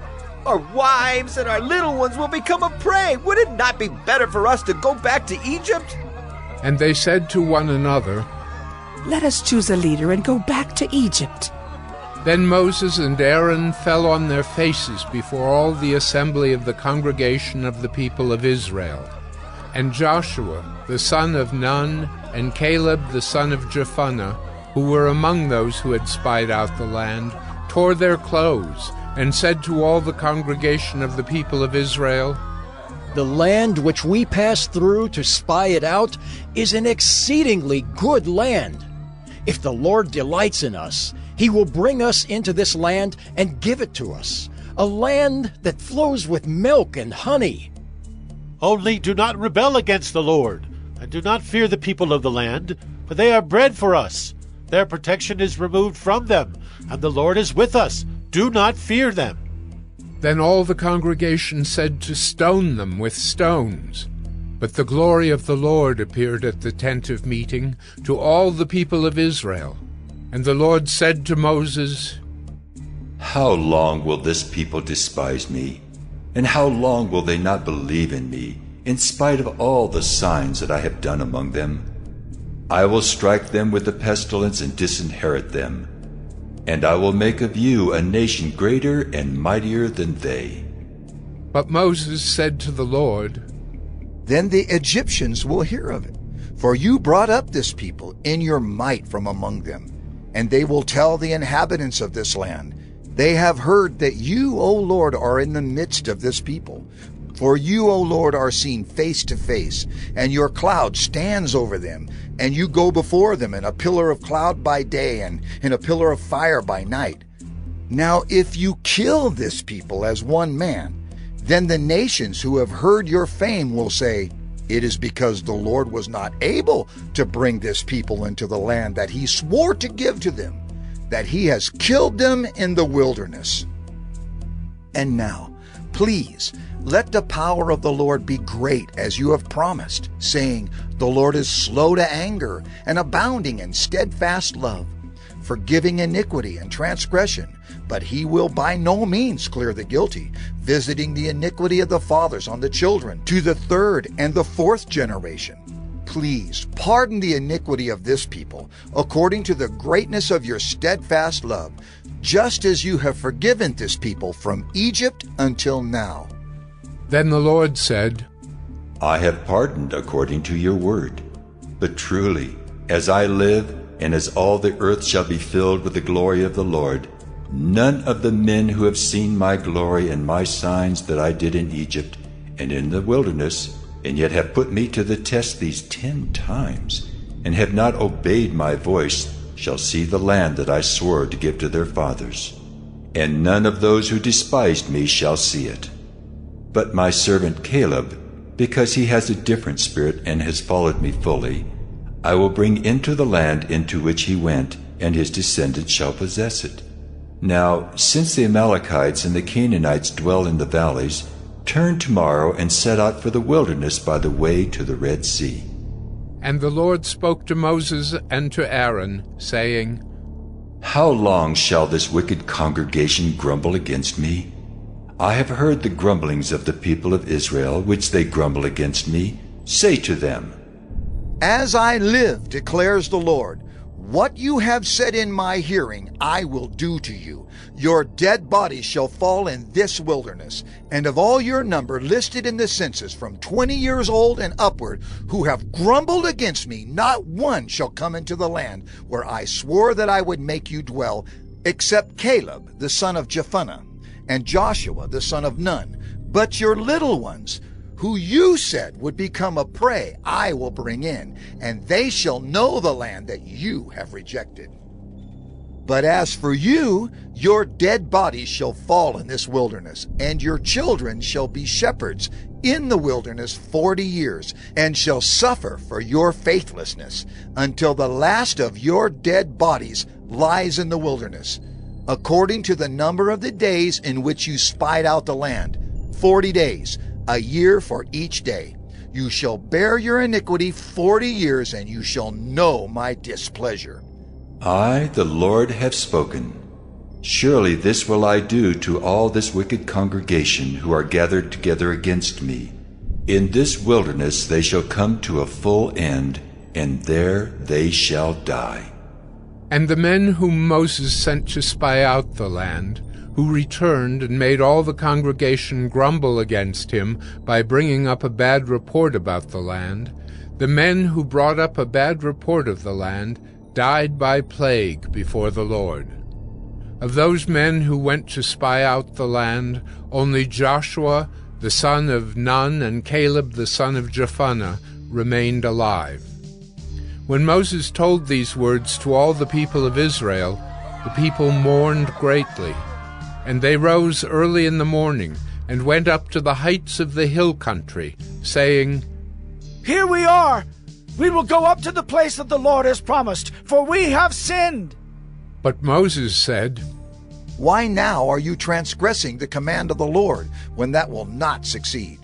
Do not go up, for the Lord is not among you, lest you be struck down before your enemies. For there the Amalekites and the Canaanites are facing you, and you shall fall by the sword, because you have turned back from following the Lord. The Lord will not be with you. But they presumed to go up to the heights of the hill country, although neither the ark of the covenant of the Lord nor Moses departed out of the camp. Then the Amalekites and the Canaanites who lived in that hill country came down and defeated them and pursued them, even to Hormah. Of the first of your dough. Numbers 15. The Lord spoke to Moses, saying, Speak to the people of Israel and say to them, When you come into the land you are to inhabit, which I am giving you, and you offer to the Lord from the herd or from the flock a food offering or a burnt offering or a sacrifice to fulfill a vow or as a freewill offering or at your appointed feasts, to make a pleasing aroma to the Lord, then he who brings his offering shall offer to the Lord a grain offering of 1/10 of an ephah of fine flour mixed with 1/4 of a hin of oil. And you shall offer with the burnt offering or for the sacrifice 1/4 of a hin of wine for the drink offering for each lamb, or for a ram you shall offer for a grain offering 2/10 of an ephah of fine flour mixed with 1/3 of a hin of oil. And for the drink offering you shall offer 1/3 of a hin of wine, a pleasing aroma to the Lord. And when you offer a bull as a burnt offering or sacrifice to fulfill a vow, or for peace offerings to the Lord, then one shall offer with the bull a grain offering of 3/10 of an ephah of fine flour mixed with 1/2 a hin of oil. And you shall offer for the drink offering 1/2 a hin of wine as a food offering, a pleasing aroma to the Lord. Thus it shall be done for each bull or ram, or for each lamb or young goat. As many as you offer, so shall you do with each one as many as there are. Every native Israelite shall do these things in this way, in offering a food offering with a pleasing aroma to the Lord. And if a stranger is sojourning with you, or anyone is living permanently among you, and he wishes to offer a food offering with a pleasing aroma to the Lord, he shall do as you do. For the assembly there shall be one statute for you and for the stranger who sojourns with you, a statute forever throughout your generations. You and the sojourner shall be alike before the Lord. One law and one rule shall be for you and for the stranger who sojourns with you. The Lord spoke to Moses, saying, Speak to the people of Israel and say to them, When you come into the land to which I bring you, and when you eat of the bread of the land, you shall present a contribution to the Lord. Of the first of your dough you shall present a loaf as a contribution, like a contribution from the threshing floor. So shall you present it. Some of the first of your dough you shall give to the Lord as a contribution throughout your generations. But if you sin unintentionally and do not observe all these commandments that the Lord has spoken to Moses, all that the Lord has commanded you by Moses, from the day that the Lord gave commandment and onward throughout your generations, then if it was done unintentionally, without the knowledge of the congregation, all the congregation shall offer one bull from the herd for a burnt offering, a pleasing aroma to the Lord, with its grain offering and its drink offering, according to the rule, and one male goat for a sin offering. And the priest shall make atonement for all the congregation of the people of Israel, and they shall be forgiven because it was a mistake, and they have brought their offering, a food offering to the Lord, and their sin offering before the Lord for their mistake. And all the congregation of the people of Israel shall be forgiven, and the stranger who sojourns among them, because the whole population was involved in the mistake. If one person sins unintentionally, he shall offer a female goat, a year old, for a sin offering, and the priest shall make atonement before the Lord for the person who makes a mistake, when he sins unintentionally, to make atonement for him, and he shall be forgiven. You shall have one law for him who does anything unintentionally, for him who is native among the people of Israel, and for the stranger who sojourns among them. But the person who does anything with a high hand, whether he is native or a sojourner, reviles the Lord, and that person shall be cut off from among his people, because he has despised the word of the Lord and has broken his commandment. That person shall be utterly cut off. His iniquity shall be on him. While the people of Israel were in the wilderness, they found a man gathering sticks on the Sabbath day. And those who found him gathering sticks brought him to Moses and Aaron and to all the congregation. They put him in custody, because it had not been made clear what should be done to him. And the Lord said to Moses, "The man shall be put to death. All the congregation shall stone him with stones outside the camp." And all the congregation brought him outside the camp and stoned him to death with stones, as the Lord commanded Moses. The Lord said to Moses, "Speak to the people of Israel and tell them to make tassels on the corners of their garments throughout their generations, and to put a cord of blue on the tassel of each corner. And it shall be a tassel for you to look at, and remember all the commandments of the Lord to do them, not to follow after your own heart and your own eyes, which you are inclined to whore after. So you shall remember and do all my commandments, and be holy to your God. I am the Lord your God, who brought you out of the land of Egypt to be your God. I am the Lord your God." Numbers 16. Now Korah, the son of Izhar, son of Kohath, son of Levi, and Dathan and Abiram, the sons of Eliab, and On, the son of Peleth, sons of Reuben, took men. And they rose up before Moses with a number of the people of Israel, 250 chiefs of the congregation, chosen from the assembly, well-known men. They assembled themselves together against Moses and against Aaron, and said to them, "You have gone too far, for all in the congregation are holy, every one of them, and the Lord is among them. Why then do you exalt yourselves above the assembly of the Lord?" When Moses heard it, he fell on his face, and he said to Korah and all his company, "In the morning the Lord will show who is his and who is holy, and will bring him near to him. The one whom he chooses he will bring near to him. Do this: take censers, Korah and all his company, put fire in them, and put incense on them before the Lord tomorrow. And the man whom the Lord chooses shall be the Holy One. You have gone too far, sons of Levi."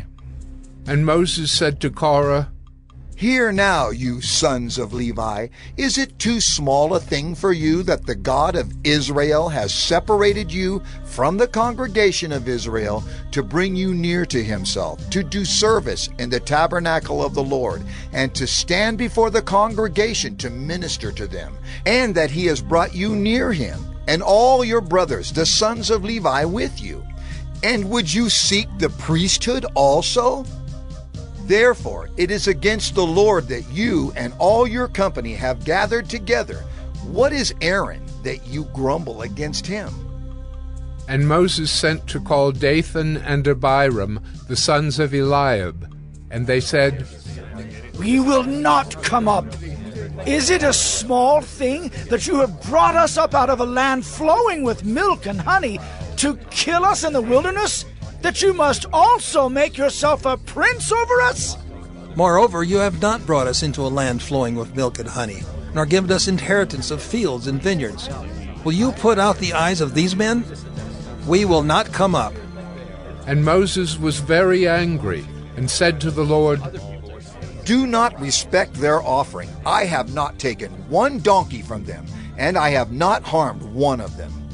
And Moses said to Korah, "Be present, you and all your company, before the Lord, you and they and Aaron, tomorrow. And let every one of you take his censer and put incense on it. And every one of you bring before the Lord his censer, 250 censers, you also, and Aaron, each his censer." So every man took his censer and put fire in them, and laid incense on them, and stood at the entrance of the tent of meeting with Moses and Aaron. Then Korah assembled all the congregation against them at the entrance of the tent of meeting. And the glory of the Lord appeared to all the congregation.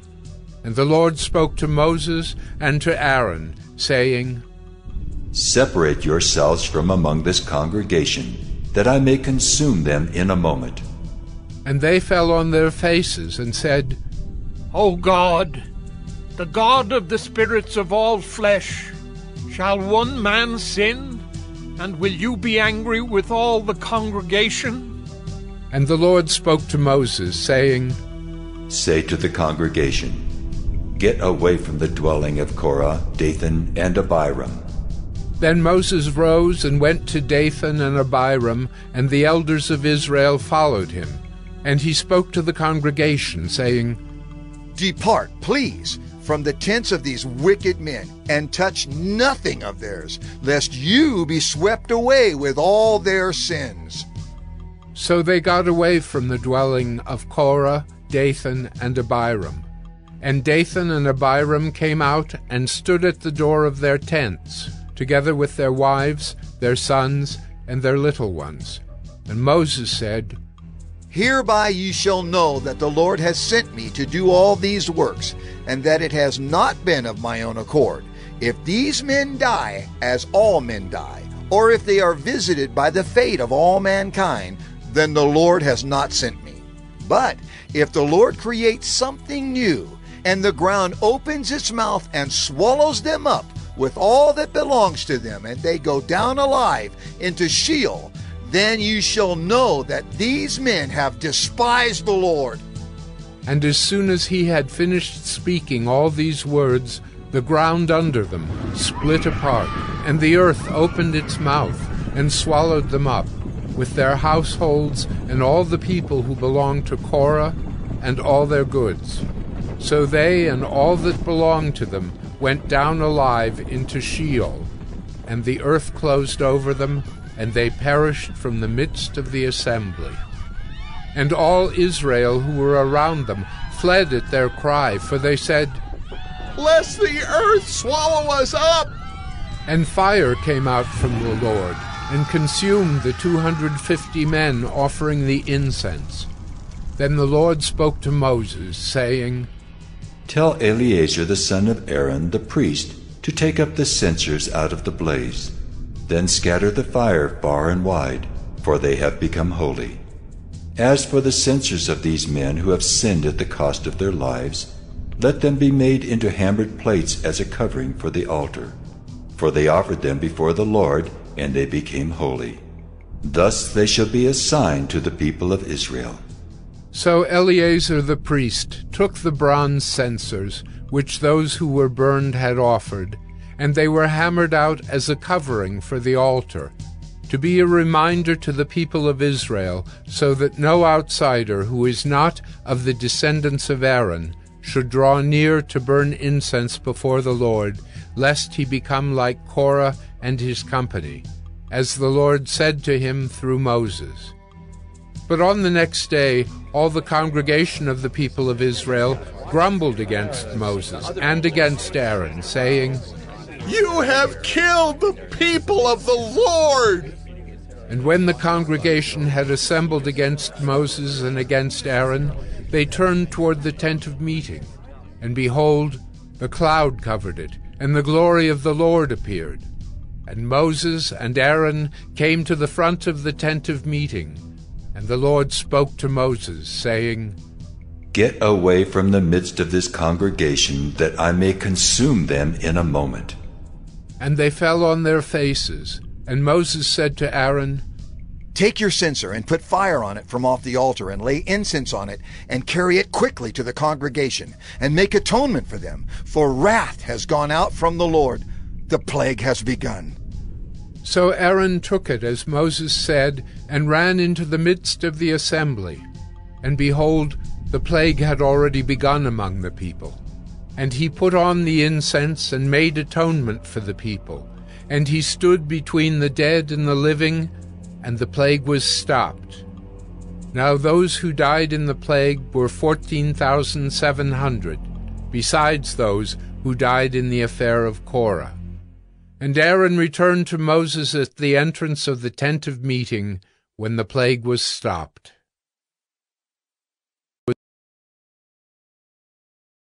Numbers 17.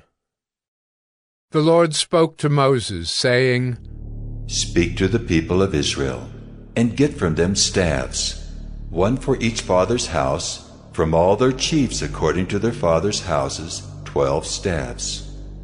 Write each man's name on his staff, and write Aaron's name on the staff of Levi. For there shall be one staff for the head of each father's house. Then you shall deposit them in the tent of meeting before the testimony where I meet with you. And the staff of the man whom I choose shall sprout. Thus I will make to cease from me the grumblings of the people of Israel, which they grumble against you. Moses spoke to the people of Israel, and all their chiefs gave him staffs, one for each chief, according to their fathers' houses, 12 staffs. And the staff of Aaron was among their staffs. And Moses deposited the staffs before the Lord in the tent of the testimony.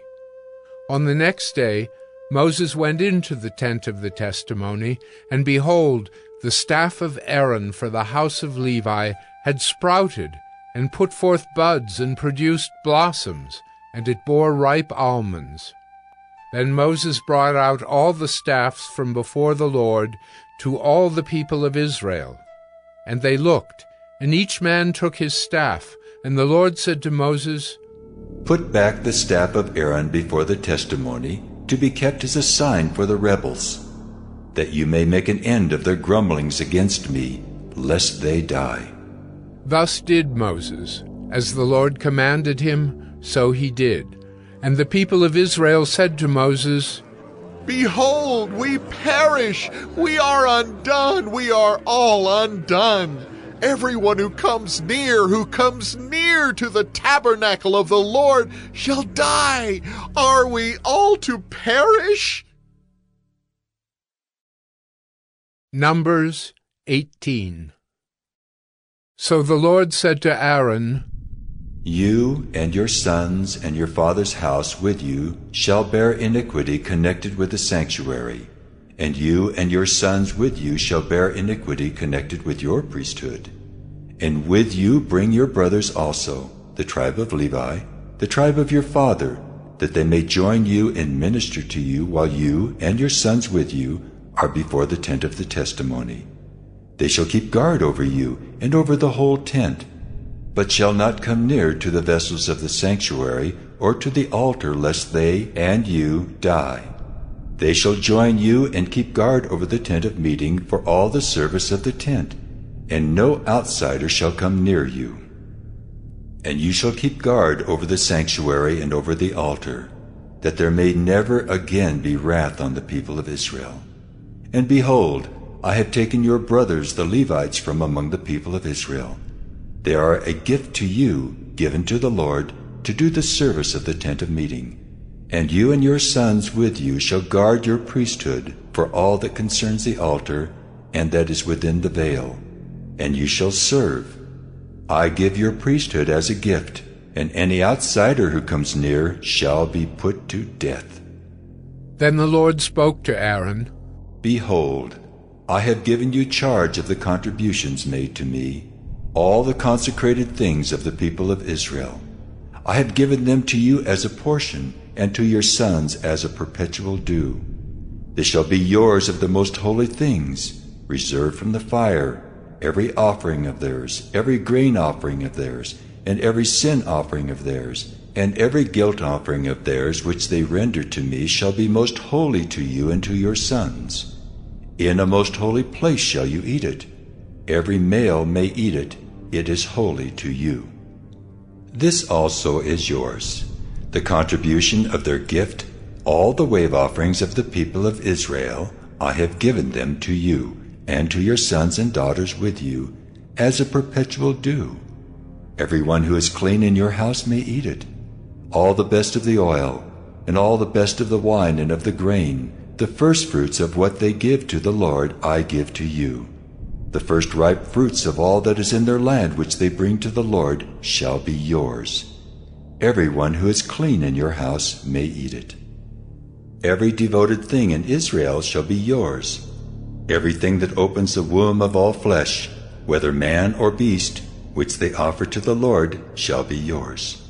Nevertheless, the firstborn of man you shall redeem, and the firstborn of unclean animals you shall redeem. And their redemption price, at a month old you shall redeem them. You shall fix it 5 shekels in silver, according to the shekel of the sanctuary, which is 20 gerahs. But the firstborn of a cow, or the firstborn of a sheep, or the firstborn of a goat you shall not redeem. They are holy. You shall sprinkle their blood on the altar, and shall burn their fat as a food offering, with a pleasing aroma to the Lord.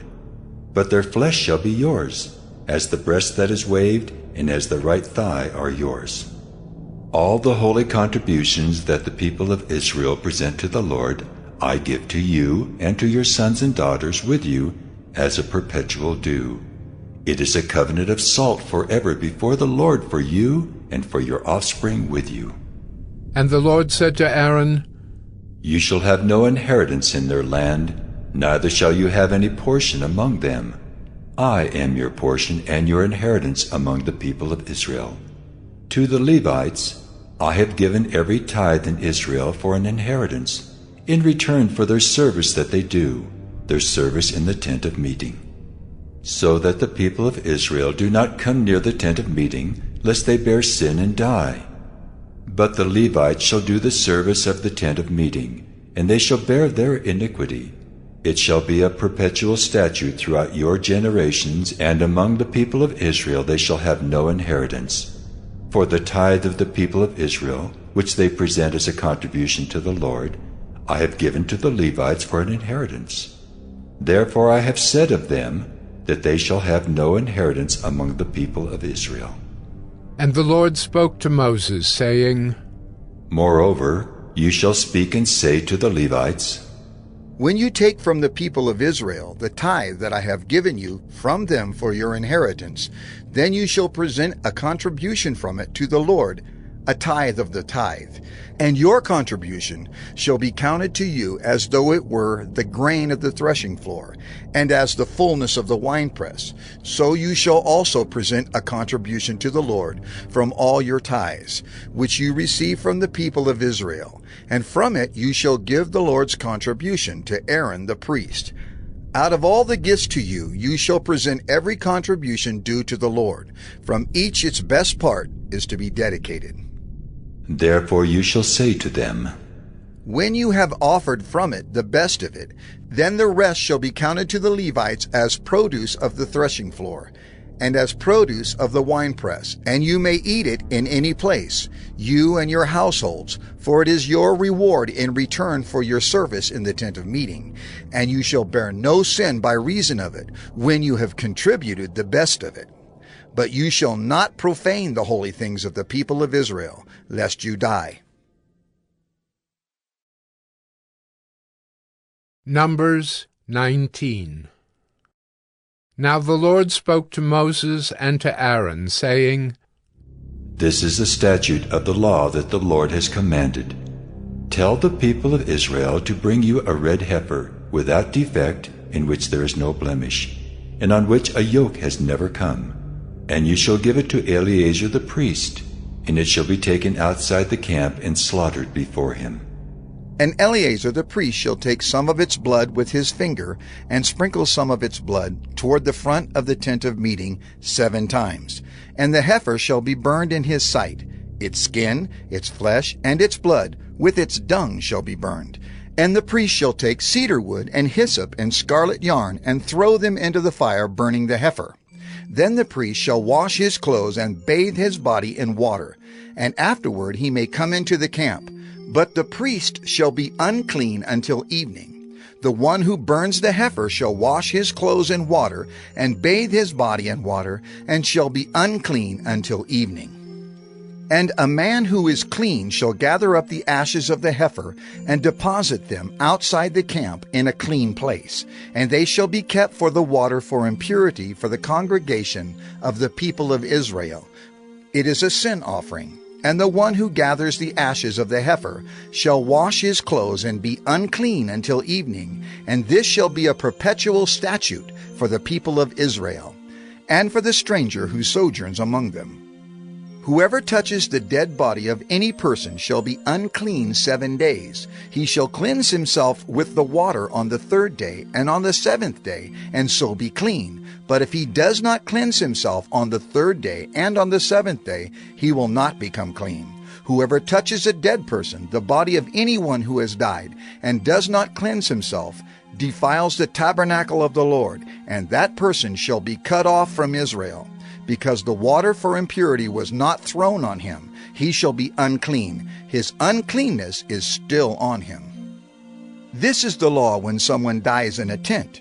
Everyone who comes into the tent and everyone who is in the tent shall be unclean 7 days, and every open vessel that has no cover fastened on it is unclean. Whoever in the open field touches someone who was killed with a sword, or who died naturally, or touches a human bone or a grave, shall be unclean 7 days. For the unclean they shall take some ashes of the burnt sin offering, and fresh water shall be added in a vessel.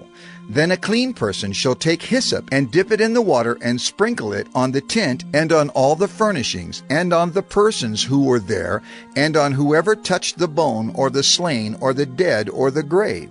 And the clean person shall sprinkle it on the unclean on the 3rd day and on the 7th day. Thus on the 7th day he shall cleanse him, and he shall wash his clothes and bathe himself in water, and at evening he shall be clean. If the man who is unclean does not cleanse himself, that person shall be cut off from the midst of the assembly, since he has defiled the sanctuary of the Lord. Because the water for impurity has not been thrown on him, he is unclean, and it shall be a statute forever for them. The one who sprinkles the water for impurity shall wash his clothes, and the one who touches the water for impurity shall be unclean until evening.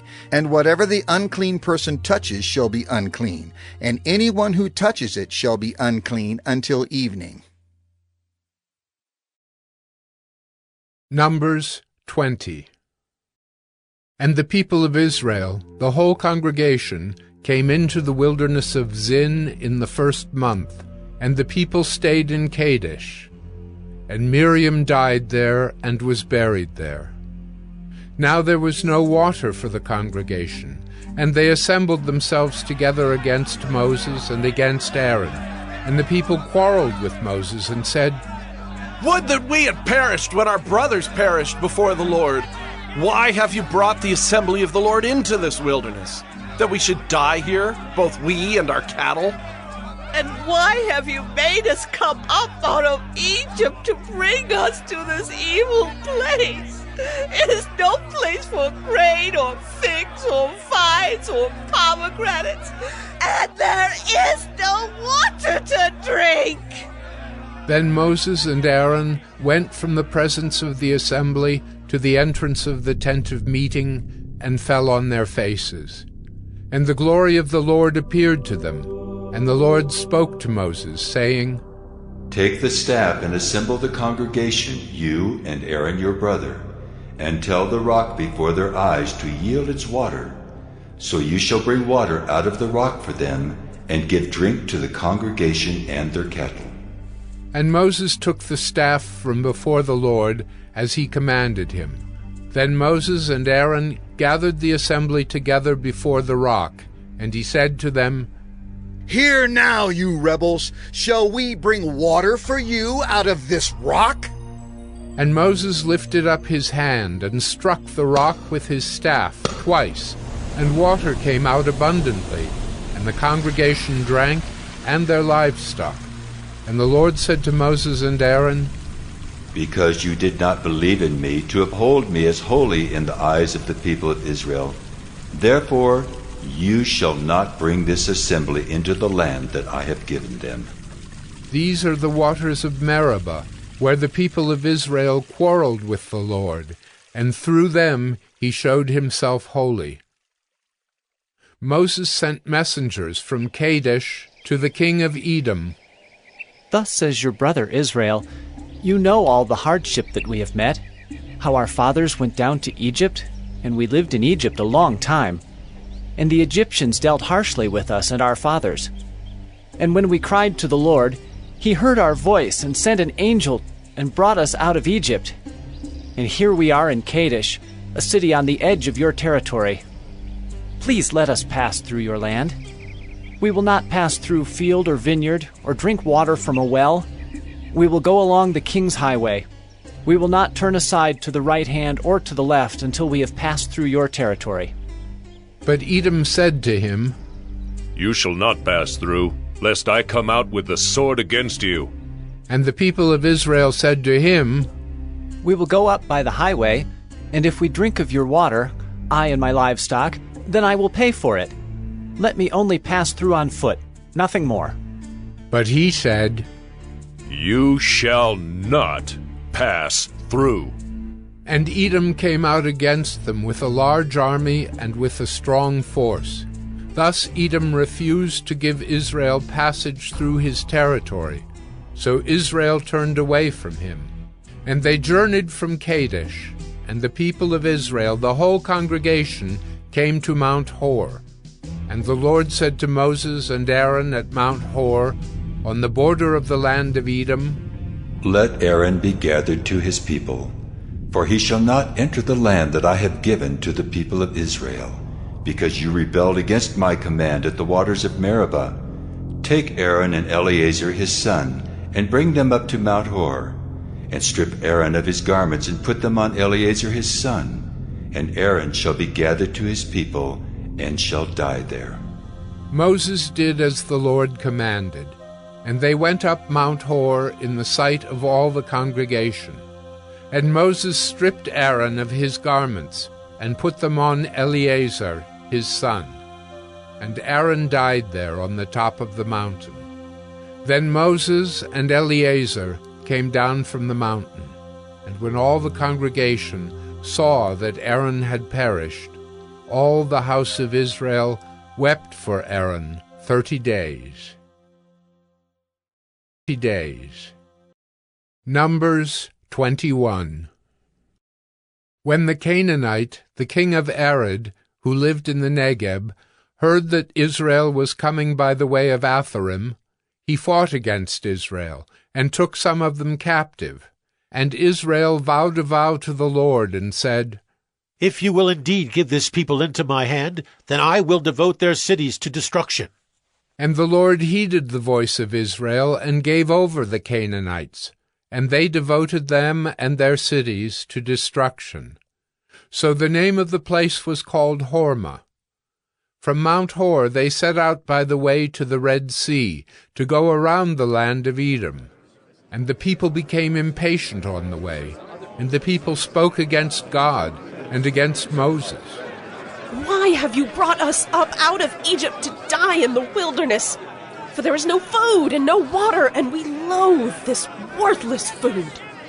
Then the Lord sent fiery serpents among the people, and they bit the people, so that many people of Israel died.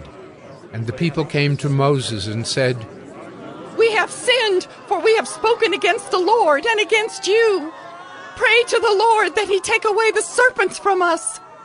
So Moses prayed for the people, and the Lord said to Moses, Make a fiery serpent and set it on a pole, and everyone who is bitten when he sees it shall live. So Moses made a bronze serpent and set it on a pole, and if a serpent bit anyone, he would look at the bronze serpent and live. And the people of Israel set out and camped in Oboth.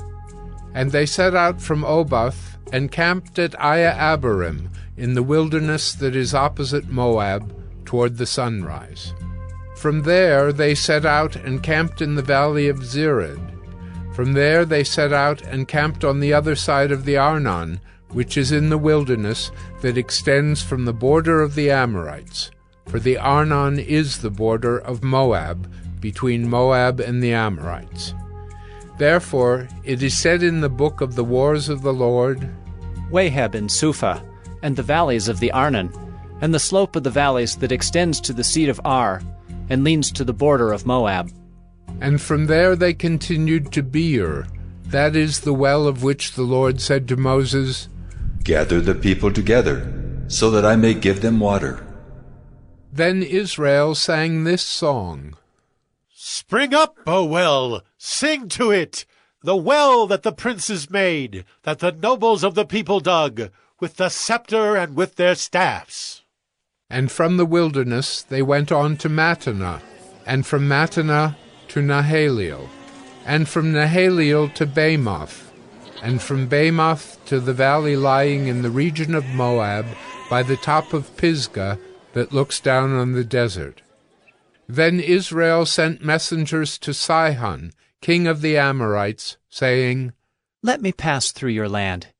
We will not turn aside into field or vineyard. We will not drink the water of a well. We will go by the king's highway until we have passed through your territory. But Sihon would not allow Israel to pass through his territory. He gathered all his people together, and went out against Israel to the wilderness, and came to Jahaz, and fought against Israel. And Israel defeated him with the edge of the sword, and took possession of his land from the Arnon to the Jabbok, as far as to the Ammonites, for the border of the Ammonites was strong. And Israel took all these cities, and Israel settled in all the cities of the Amorites, in Heshbon and in all its villages. For Heshbon was the city of Sihon, the king of the Amorites, who had fought against the former king of Moab, and taken all his land out of his hand as far as the Arnon. Therefore the ballad singers say, Come to Heshbon, let it be built, let the city of Sihon be established. For fire came out from Heshbon, flame from the city of Sihon. It devoured Ar of Moab, and swallowed the heights of the Arnon. Woe to you, O Moab! You are undone, O people of Chemosh. He has made his sons fugitives, and his daughters captives to an Amorite king, Sihon. So we overthrew them. Heshbon, as far as Dibon, perished, and we laid waste as far as Nophah. Fire spread as far as Medeba. Thus Israel lived in the land of the Amorites. And Moses sent to spy out Jazer, and they captured its villages, and dispossessed the Amorites who were there. Then they turned, and went up by the way to Bashan. And Og the king of Bashan came out against them, he and all his people, to battle at Edrei. But the Lord said to Moses, Do not fear him, for I have given him into your hand, and all his people and his land. And you shall do to him as you did to Sihon king of the Amorites, who lived at Heshbon. So they defeated him and his sons and all his people, until he had no survivor left, and they possessed his land. Numbers 22. Then the people of Israel set out, and camped in the plains of Moab, beyond the Jordan, at Jericho. And Balak, the son of Zippor, saw all that Israel had done to the Amorites. And Moab was in great dread of the people, because they were many. Moab was overcome with fear of the people of Israel. And Moab said to the elders of Midian, This horde will now lick up all that is around us, as the ox licks up the grass of the field. So Balak, the son of Zippor, who was king of Moab at that time, sent messengers to Balaam, the son of Beor, at Pethor, which is near the river in the land of the people of Ammon, to call him, saying, Behold, the people has come out of Egypt. They cover the face of the earth, and they are dwelling opposite to me.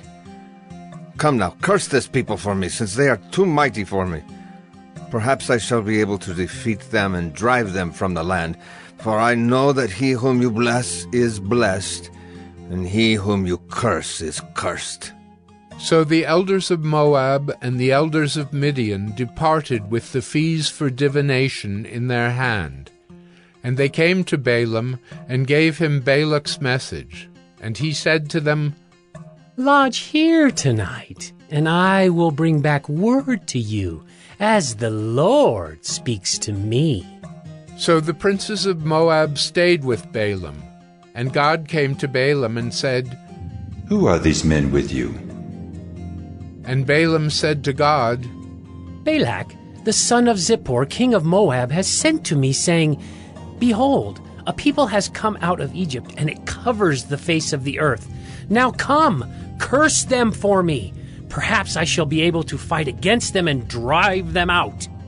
God said to Balaam, You shall not go with them. You shall not curse the people, for they are blessed. So Balaam rose in the morning and said to the princes of Balak, Go to your own land, for the Lord has refused to let me go with you. So the princes of Moab rose and went to Balak and said, Balaam refuses to come with us. Once again Balak sent princes, more in number and more honorable than these. And they came to Balaam and said to him, Thus says Balak, the son of Zippor, Let nothing hinder you from coming to me, for I will surely do you great honor, and whatever you say to me I will do. Come, curse this people for me.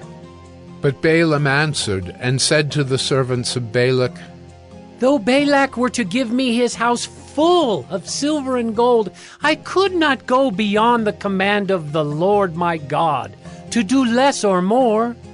So you too, please stay here tonight, that I may know what more the Lord will say to me.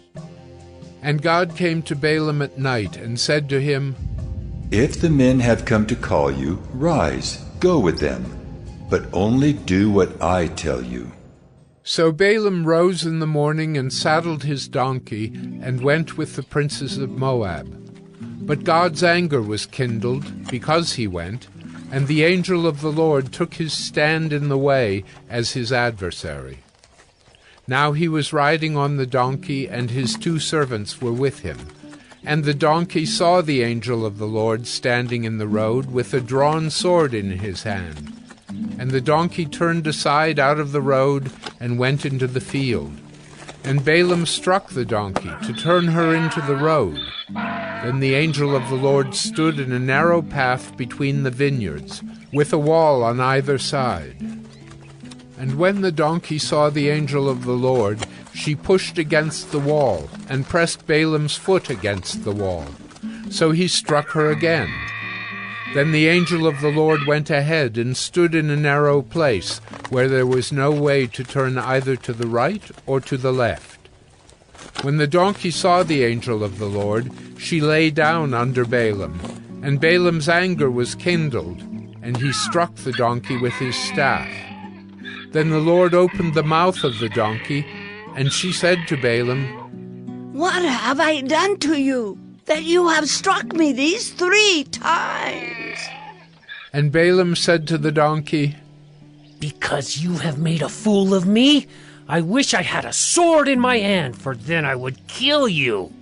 And the donkey said to Balaam, Am I not your donkey, on which you have ridden all your life long to this day?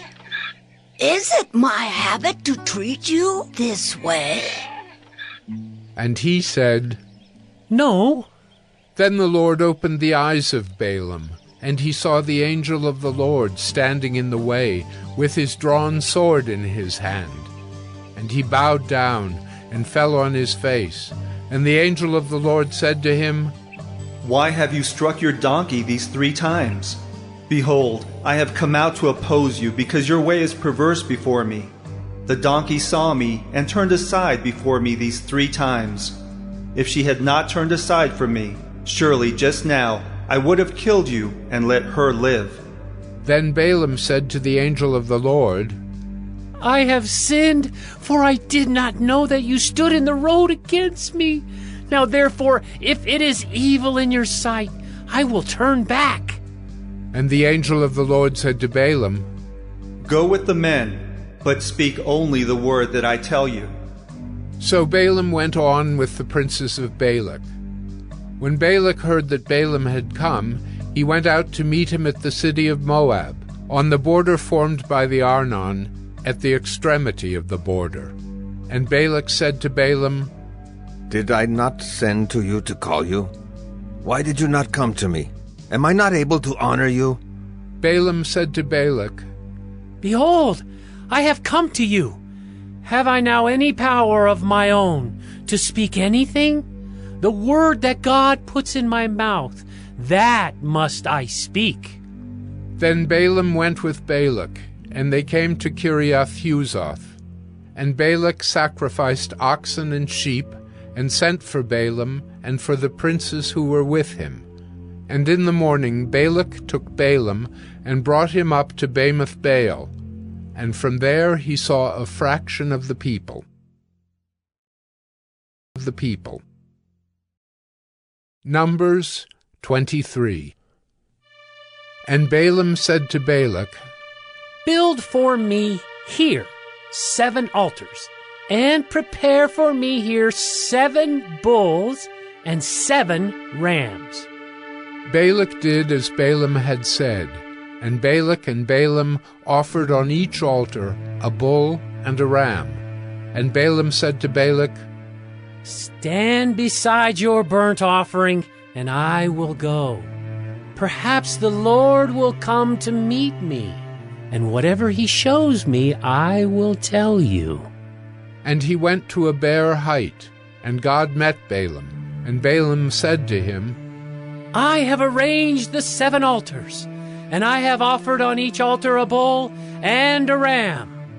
And the Lord put a word in Balaam's mouth, and said, Return to Balak, and thus you shall speak.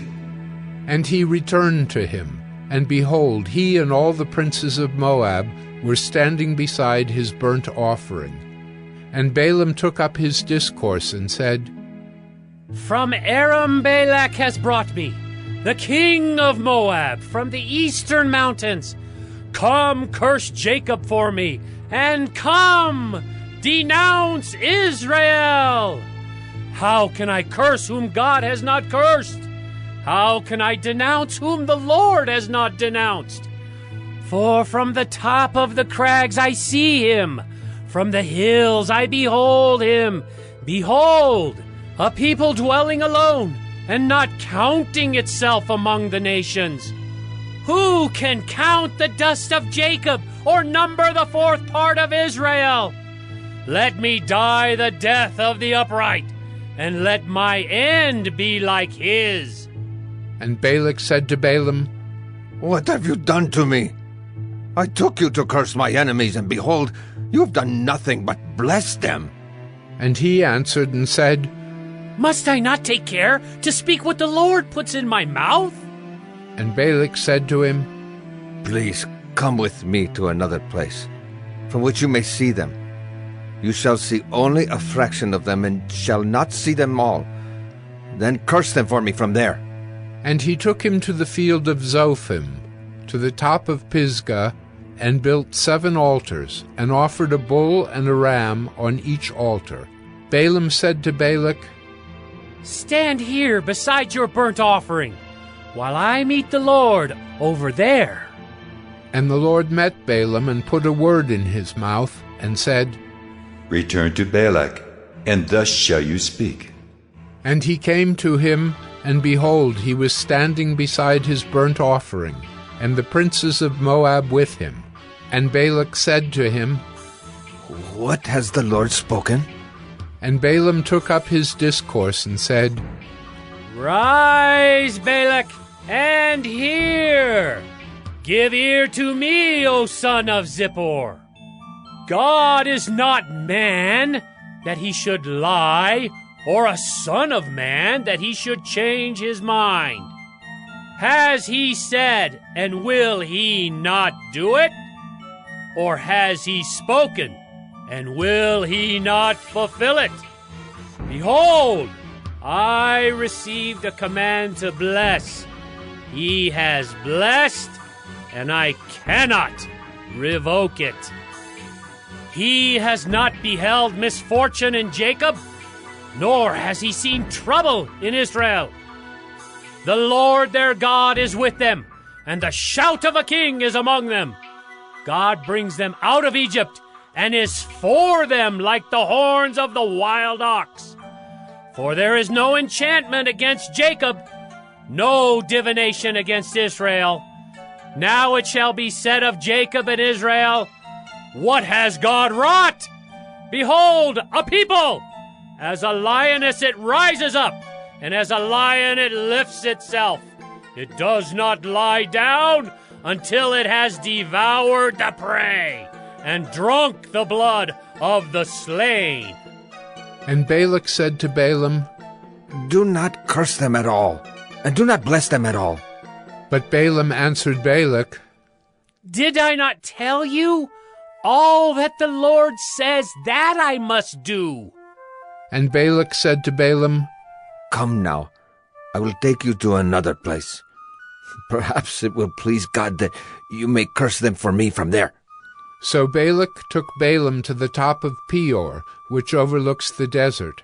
And Balaam said to Balak, Build for me here 7 altars, and prepare for me here 7 bulls and 7 rams. And Balak did as Balaam had said, and offered a bull and a ram on each altar. Numbers 24. When Balaam saw that it pleased the Lord to bless Israel, he did not go, as at other times, to look for omens, but set his face toward the wilderness. And Balaam lifted up his eyes, and saw Israel camping, tribe by tribe. And the Spirit of God came upon him, and he took up his discourse and said, The oracle of Balaam, the son of Beor, the oracle of the man whose eye is opened, the oracle of him who hears the words of God, who sees the vision of the Almighty, falling down with his eyes uncovered. How lovely are your tents, O Jacob, your encampments, O Israel! Like palm groves that stretch afar, like gardens beside a river, like aloes that the Lord has planted, like cedar trees beside the waters. Water shall flow from his buckets, and his seed shall be in many waters. His king shall be higher than Agag, and his kingdom shall be exalted. God brings him out of Egypt, and is for him, like the horns of the wild ox. He shall eat up the nations, his adversaries, and shall break their bones in pieces, and pierce them through with his arrows. He crouched, he lay down like a lion, and like a lioness. Who will rouse him up? Blessed are those who bless you, and cursed are those who curse you. And Balak's anger was kindled against Balaam, and he struck his hands together. And Balak said to Balaam, I called you to curse my enemies, and behold, you have blessed them these 3 times. Therefore, now flee to your own place. I said, I will certainly honor you, but the Lord has held you back from honor. And Balaam said to Balak, Did I not tell your messengers whom you sent to me?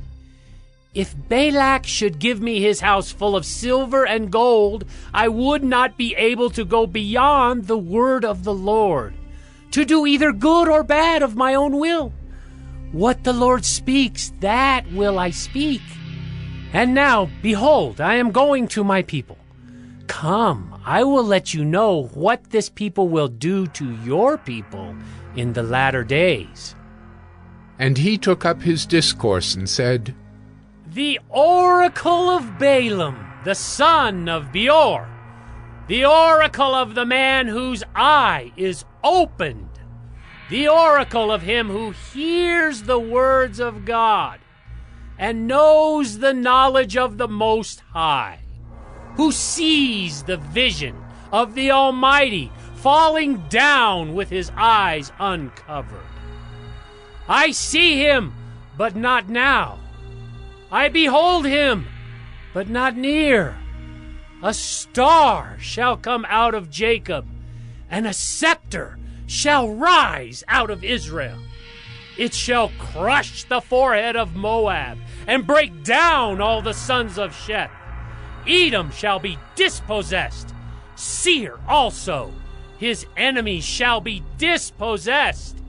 Israel is doing valiantly, and one from Jacob shall exercise dominion and destroy the survivors of cities. Then he looked on Amalek and took up his discourse and said, Amalek was the first among the nations, but its end is utter destruction. And he looked on the Kenite and took up his discourse and said, Enduring is your dwelling place, and your nest is set in the rock.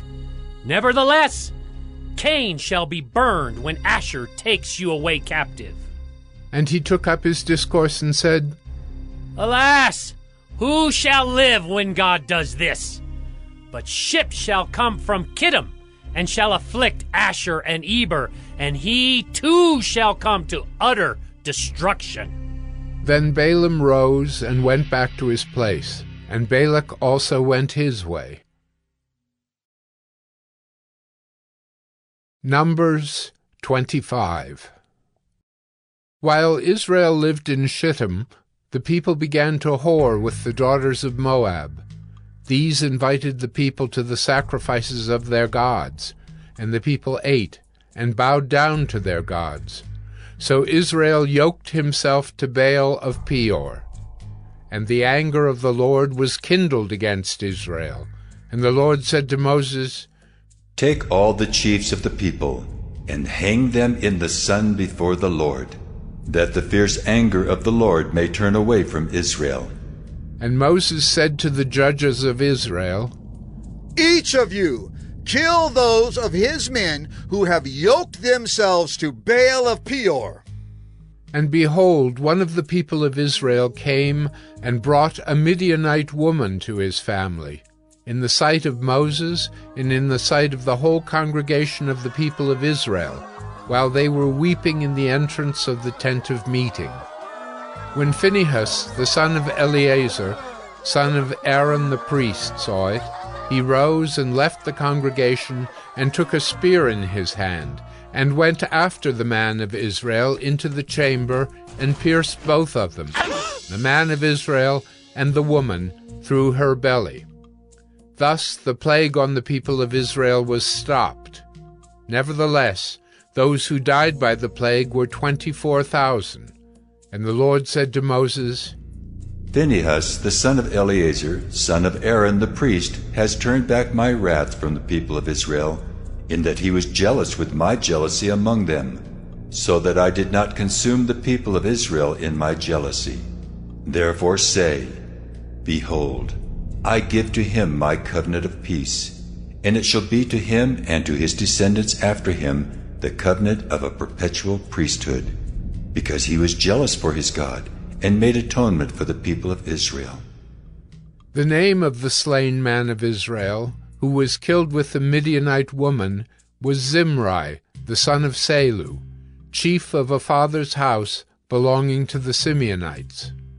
And the name of the Midianite woman who was killed was Cosbi, the daughter of Zur, who was the tribal head of a father's house in Midian.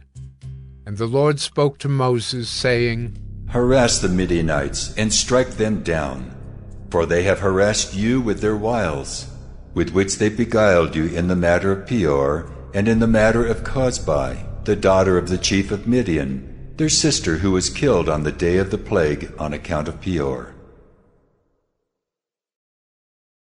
Numbers 26.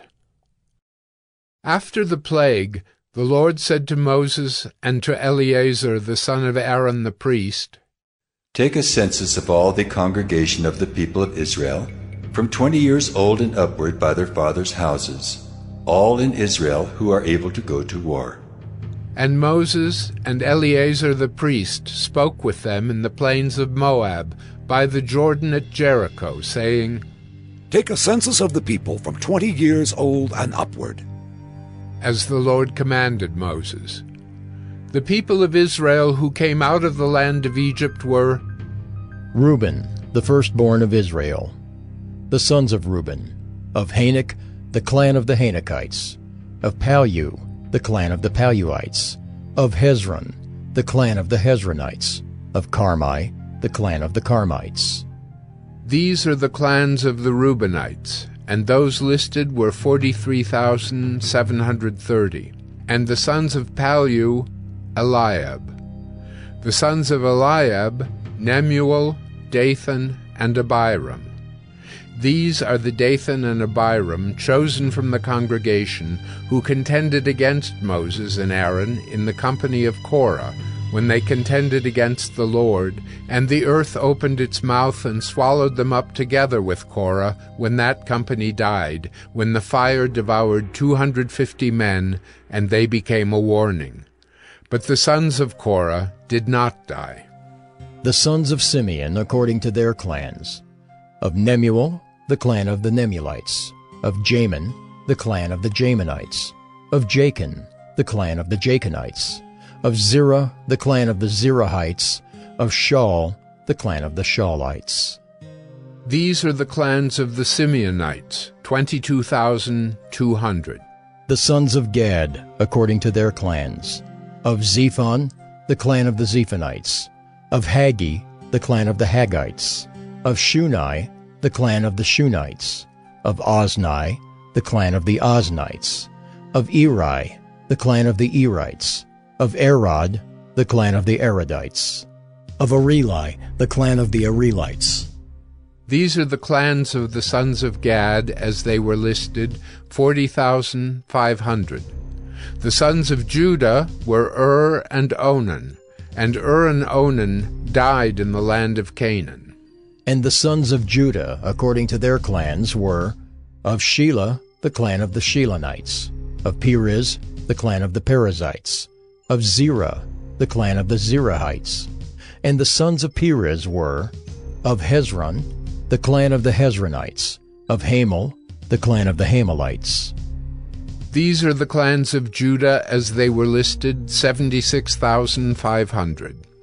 The sons of Issachar, according to their clans. Of Tola, the clan of the Tolaites. Of Puvah, the clan of the Punites.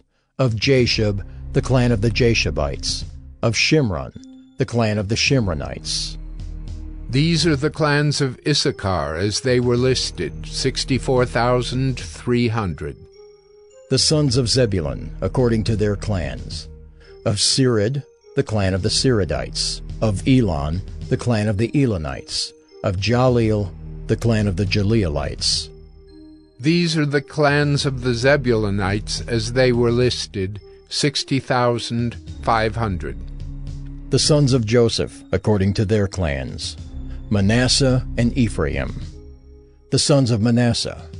Of Machir, the clan of the Machirites. And Machir was the father of Gilead. Of Gilead, the clan of the Gileadites. These are the sons of Gilead. Of Iezer, the clan of the Iezerites. Of Helek, the clan of the Helekites. And of Asriel, the clan of the Asrielites. And of Shechem, the clan of the Shechemites. And of Shemida, the clan of the Shemidaites. And of Hepher, the clan of the Hepherites. Now Zelophehad the son of Hepher had no sons, but daughters. And the names of the daughters of Zelophehad were Mahlah, Noah, Hoglah, Milcah, and Tirzah. These are the clans of Manasseh, and those listed were 52,700.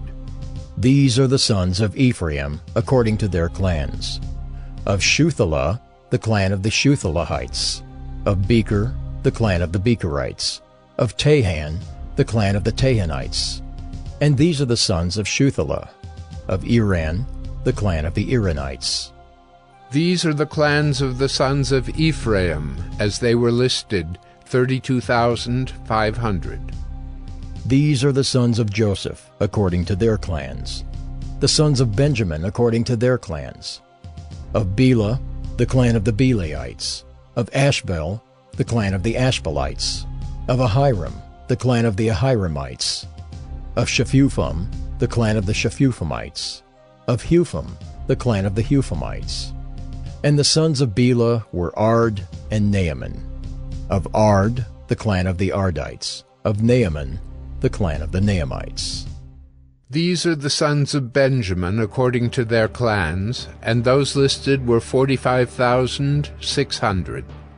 These are the sons of Dan according to their clans. Of Shuham, the clan of the Shuhamites. These are the clans of Dan according to their clans.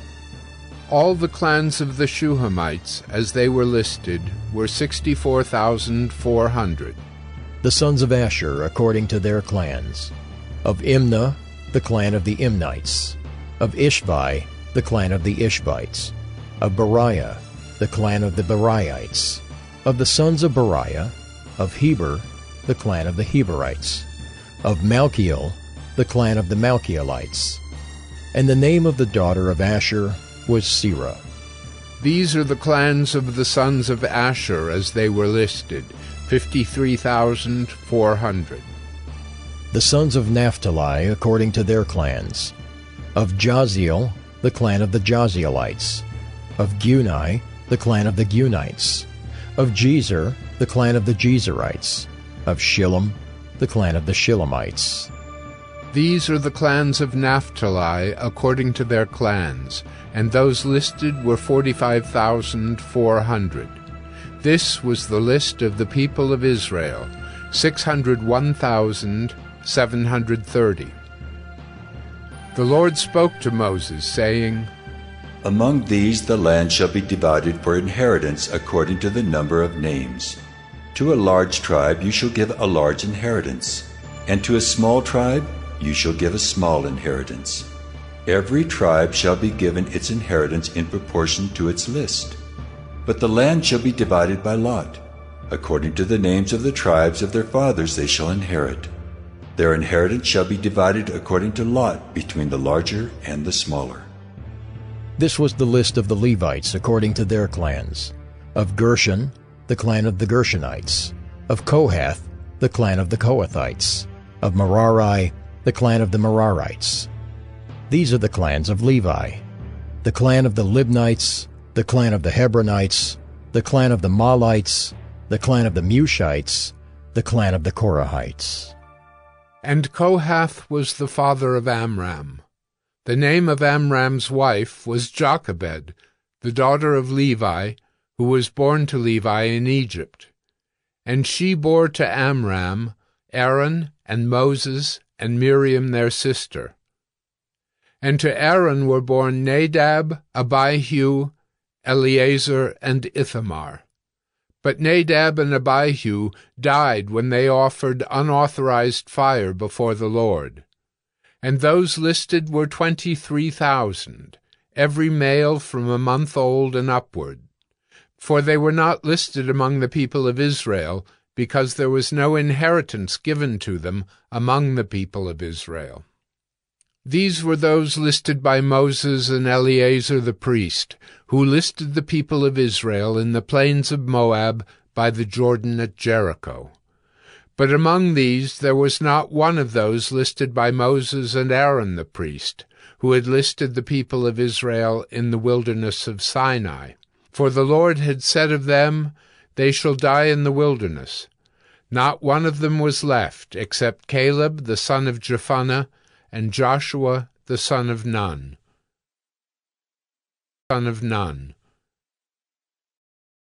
Numbers 27. Then drew near the daughters of Zelophehad, the son of Hepher, son of Gilead, son of Machir, son of Manasseh, from the clans of Manasseh the son of Joseph. The names of his daughters were Mahlah, Noah, Hoglah, Milcah, and Tirzah. And they stood before Moses and before Eleazar the priest, and before the chiefs and all the congregation, at the entrance of the tent of meeting, saying, Our father died in the wilderness. He was not among the company of those who gathered themselves together against the Lord in the company of Korah, but died for his own sin. And he had no sons. Why should the name of our father be taken away from his clan because he had no son? Give to us a possession among our father's brothers. Moses brought their case before the Lord, and the Lord said to Moses, The daughters of Zelophehad are right. You shall give them possession of an inheritance among their father's brothers, and transfer the inheritance of their father to them. And you shall speak to the people of Israel, saying, If a man dies and has no son, then you shall transfer his inheritance to his daughter. And if he has no daughter, then you shall give his inheritance to his brothers. And if he has no brothers, then you shall give his inheritance to his father's brothers. And if his father has no brothers, then you shall give his inheritance to the nearest kinsman of his clan, and he shall possess it. And it shall be for the people of Israel a statute and rule, as the Lord commanded Moses. The Lord said to Moses, Go up into this mountain of Abarim, and see the land that I have given to the people of Israel. When you have seen it, you also shall be gathered to your people, as your brother Aaron was, because you rebelled against my word in the wilderness of Zin, when the congregation quarreled, failing to uphold me as holy at the waters before their eyes. These are the waters of Meribah of Kadesh in the wilderness of Zin. Moses spoke to the Lord, saying, Let the Lord, the God of the spirits of all flesh, appoint a man over the congregation, who shall go out before them and come in before them, who shall lead them out and bring them in, that the congregation of the Lord may not be as sheep that have no shepherd. So the Lord said to Moses, Take Joshua the son of Nun, a man in whom is the Spirit, and lay your hand on him. Make him stand before Eleazar the priest and all the congregation, and you shall commission him in their sight. You shall invest him with some of your authority, that all the congregation of the people of Israel may obey.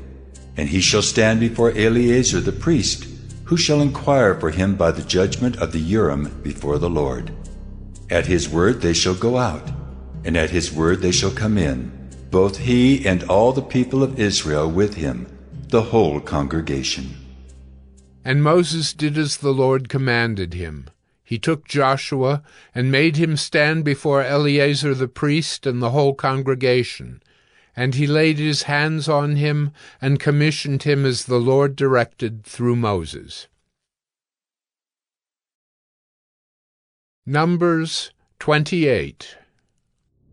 The Lord spoke to Moses, saying, Command the people of Israel and say to them, My offering, my food for my food offerings, my pleasing aroma, you shall be careful to offer to me at its appointed time. And you shall say to them, This is the food offering that you shall offer to the Lord, 2 male lambs a year old without blemish, day by day as a regular offering. The one lamb you shall offer in the morning, and the other lamb you shall offer at twilight. Also 1/10 of an ephah of fine flour for a grain offering, mixed with 1/4 of a hin of beaten oil. It is a regular burnt offering, which was ordained at Mount Sinai for a pleasing aroma, a food offering to the Lord. Its drink offering shall be 1/4 of a hin for each lamb. In the holy place you shall pour out a drink offering of strong drink to the Lord. The other lamb you shall offer at twilight, like the grain offering of the morning, and like its drink offering you shall offer it as a food offering, with a pleasing aroma to the Lord. On the Sabbath day 2 male lambs a year old without blemish, and 2/10 of an ephah of fine flour for a grain offering mixed with oil, and its drink offering. This is the burnt offering of every Sabbath, besides the regular burnt offering and its drink offering. At the beginnings of your months you shall offer a burnt offering to the Lord, 2 bulls from the herd, 1 ram, 7 male lambs a year old without blemish. Also 3/10 of an ephah of fine flour for a grain offering, mixed with oil, for each bull, and 2/10 of fine flour for a grain offering, mixed with oil, for the 1 ram, and 1/10 of fine flour mixed with oil as a grain offering for every lamb, for a burnt offering with a pleasing aroma, a food offering to the Lord.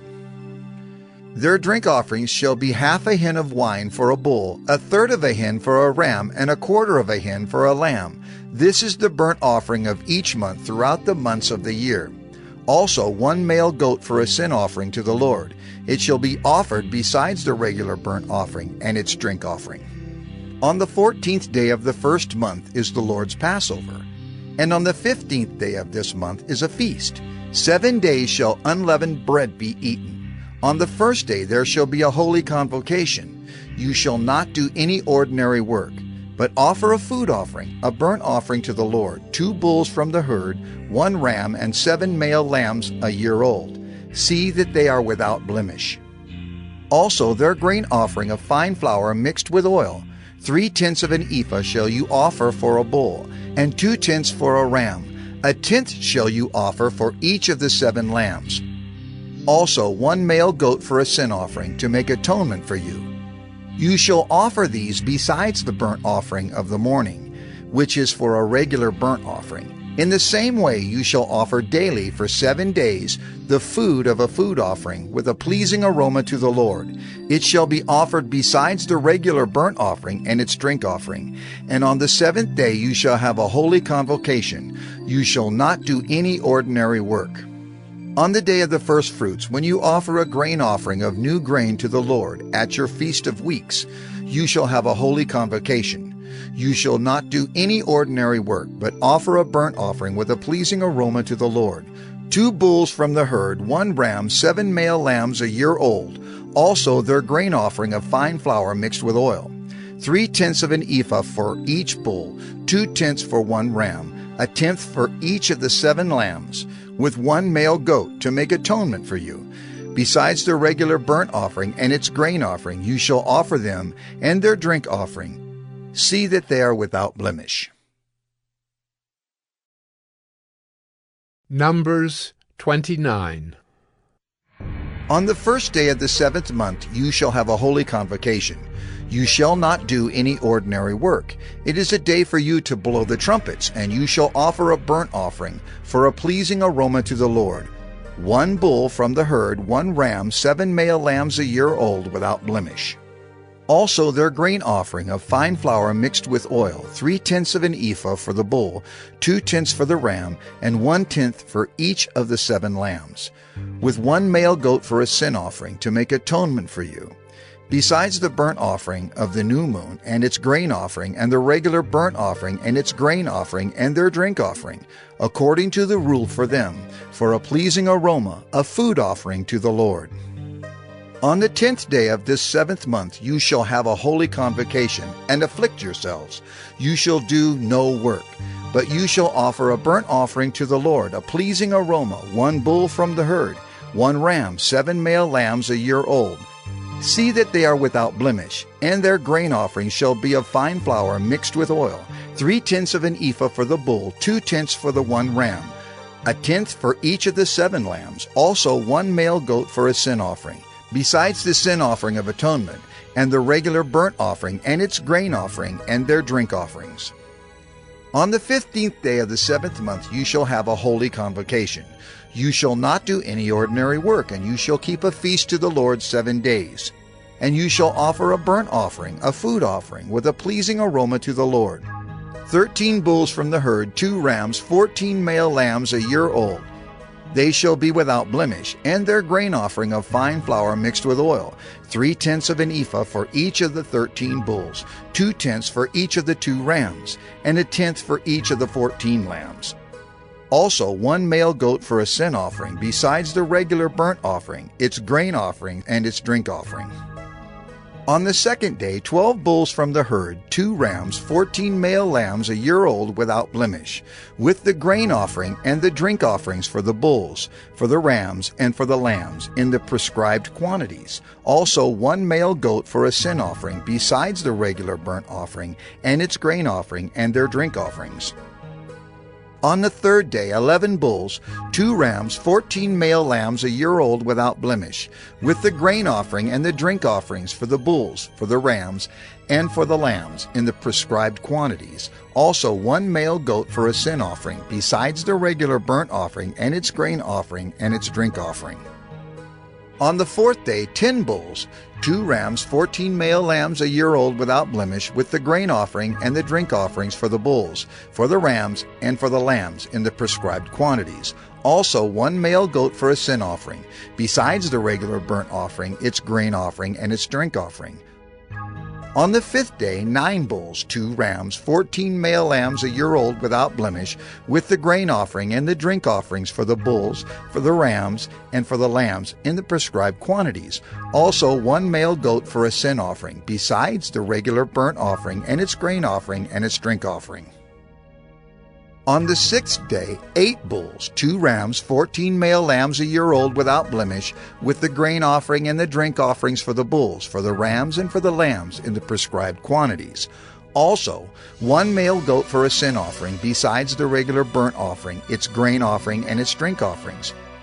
On the 7th day, 7 bulls, 2 rams, 14 male lambs a year old without blemish, with the grain offering and the drink offerings for the bulls, for the rams, and for the lambs in the prescribed quantities. Also 1 male goat for a sin offering, besides the regular burnt offering, its grain offering, and its drink offering. On the 8th day you shall have a solemn assembly. You shall not do any ordinary work, but you shall offer a burnt offering, a food offering with a pleasing aroma to the Lord, 1 bull, 1 ram, 7 male lambs a year old without blemish, and the grain offering and the drink offerings for the bull, for the ram, and for the lambs in the prescribed quantities. Also 1 male goat for a sin offering, besides the regular burnt offering and its grain offering and its drink offering. These you shall offer to the Lord at your appointed feast, in addition to your vow offerings and your free will offerings, for your burnt offerings, and for your grain offerings, and for your drink offerings, and for your peace offerings. So Moses told the people of Israel everything, just as the Lord had commanded Moses. Numbers 30.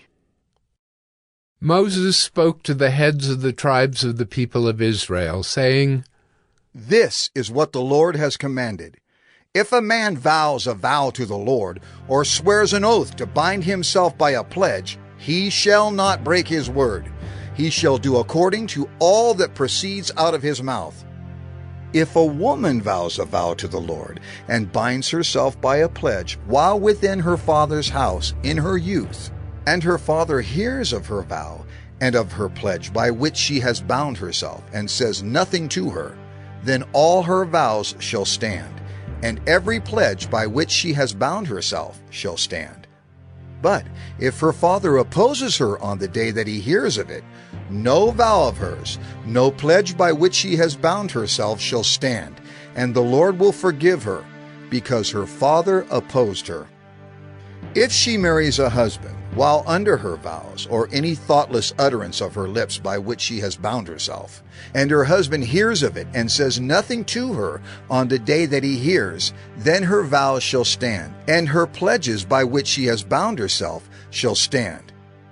But if on the day that her husband comes to hear of it, he opposes her, then he makes void her vow that was on her, and the thoughtless utterance of her lips by which she bound herself, and the Lord will forgive her.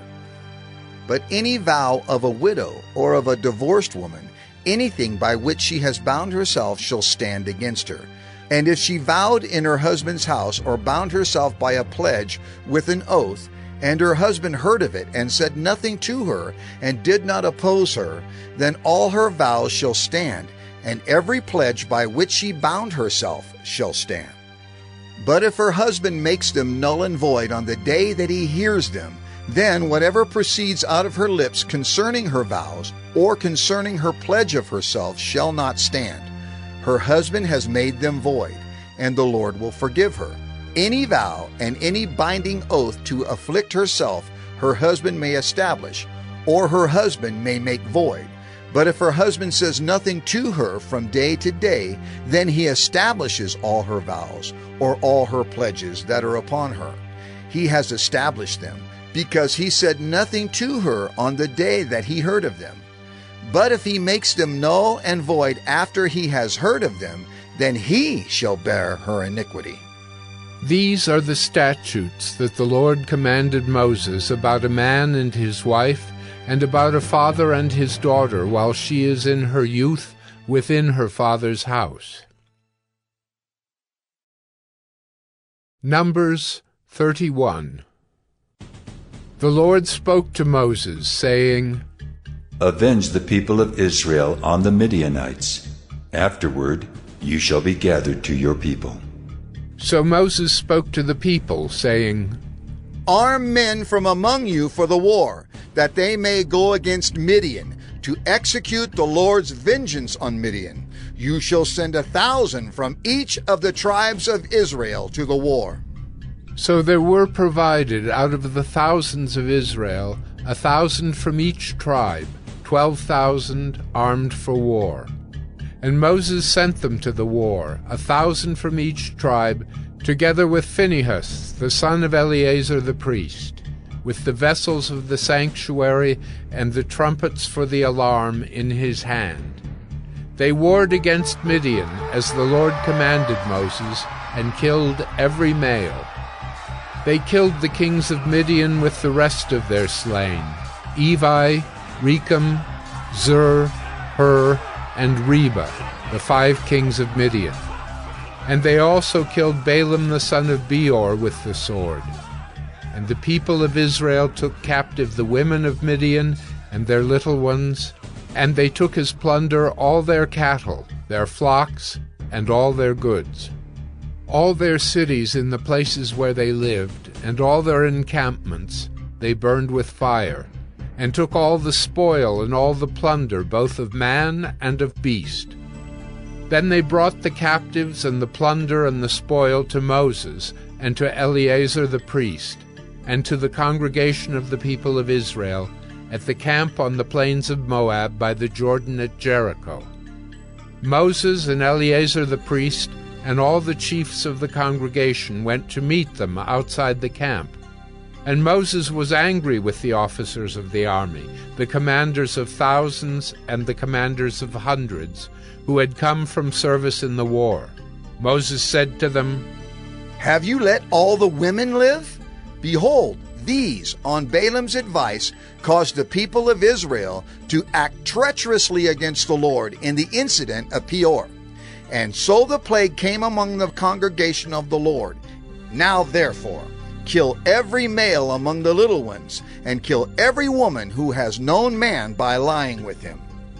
But all the young girls who have not known man by lying with him, keep alive for yourselves. Encamp outside the camp 7 days. Whoever of you has killed any person, and whoever has touched any slain, purify yourselves and your captives on the 3rd day and on the 7th day. You shall purify every garment, every article of skin, all work of goat's hair, and every article of wood. Then Eleazar the priest said to the men in the army who had gone to battle, This is the statute of the law that the Lord has commanded Moses. Only the gold, the silver, the bronze, the iron, the tin, and the lead, everything that can stand the fire, you shall pass through the fire, and it shall be clean. Nevertheless, it shall also be purified with the water for impurity, and whatever cannot stand the fire, you shall pass through the water. You must wash your clothes on the 7th day, and you shall be clean, and afterward you may come into the camp. The Lord said to Moses, Take the count of the plunder that was taken, both of man and of beast, you and Eleazar the priest, and the heads of the fathers' houses of the congregation, and divide the plunder into 2 parts between the warriors who went out to battle and all the congregation. And levy for the Lord a tribute from the men of war who went out to battle, 1 out of 500 of the people, and of the oxen, and of the donkeys, and of the flocks. Take it from their half, and give it to Eleazar the priest as a contribution to the Lord. And from the people of Israel's half, you shall take 1 drawn out of every 50 of the people, of the oxen, of the donkeys, and of the flocks of all the cattle, and give them to the Levites who keep guard over the tabernacle of the Lord. And Moses and Eleazar the priest did as the Lord commanded Moses. Now the plunder remaining of the spoil that the army took was 675,000 sheep, 72,000 cattle, 61,000 donkeys, and 32,000 persons in all, women who had not known man by lying with him. And the half, the portion of those who had gone out in the army, numbered 337,500 sheep.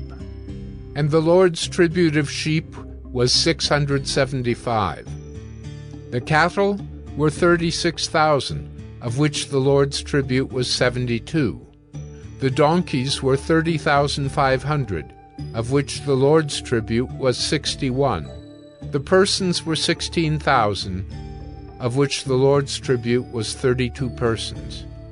And Moses gave the tribute, which was the contribution for the Lord, to Eleazar the priest, as the Lord commanded Moses. From the people of Israel's half, which Moses separated from that of the men who had served in the army, now the congregation's half was 337,500 sheep, 36,000 cattle, and 30,500 donkeys, and 16,000 persons. From the people of Israel's half, Moses took one of every 50, both of persons and of beasts, and gave them to the Levites, who kept guard over the tabernacle of the Lord, as the Lord commanded Moses. Then the officers who were over the thousands of the army, the commanders of thousands and the commanders of hundreds, came near to Moses and said to Moses, "Your servants have counted the men of war who are under our command, and there is not a man missing from us. And we have brought the Lord's offering, what each man found, articles of gold, armlets and bracelets, signet rings, earrings, and beads, to make atonement for ourselves before the Lord."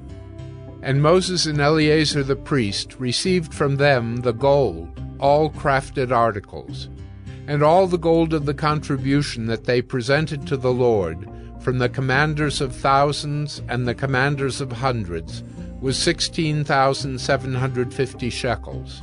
The men in the army had each taken plunder for himself. And Moses and Eleazar the priest received the gold from the commanders of thousands and of hundreds, and brought it into the tent of meeting, as a memorial for the people of Israel before the Lord. Numbers 32.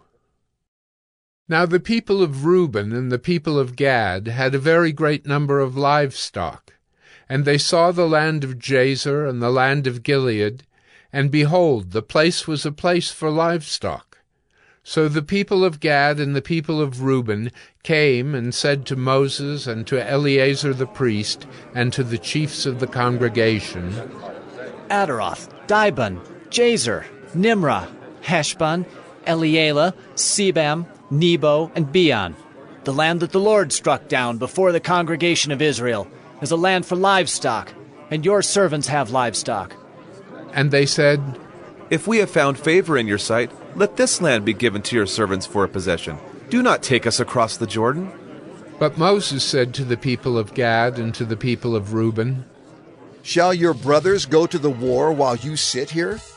Why will you discourage the heart of the people of Israel from going over into the land that the Lord has given them? Your fathers did this when I sent them from Kadesh Barnea to see the land. For when they went up to the valley of Eshcol and saw the land, they discouraged the heart of the people of Israel from going into the land that the Lord had given them.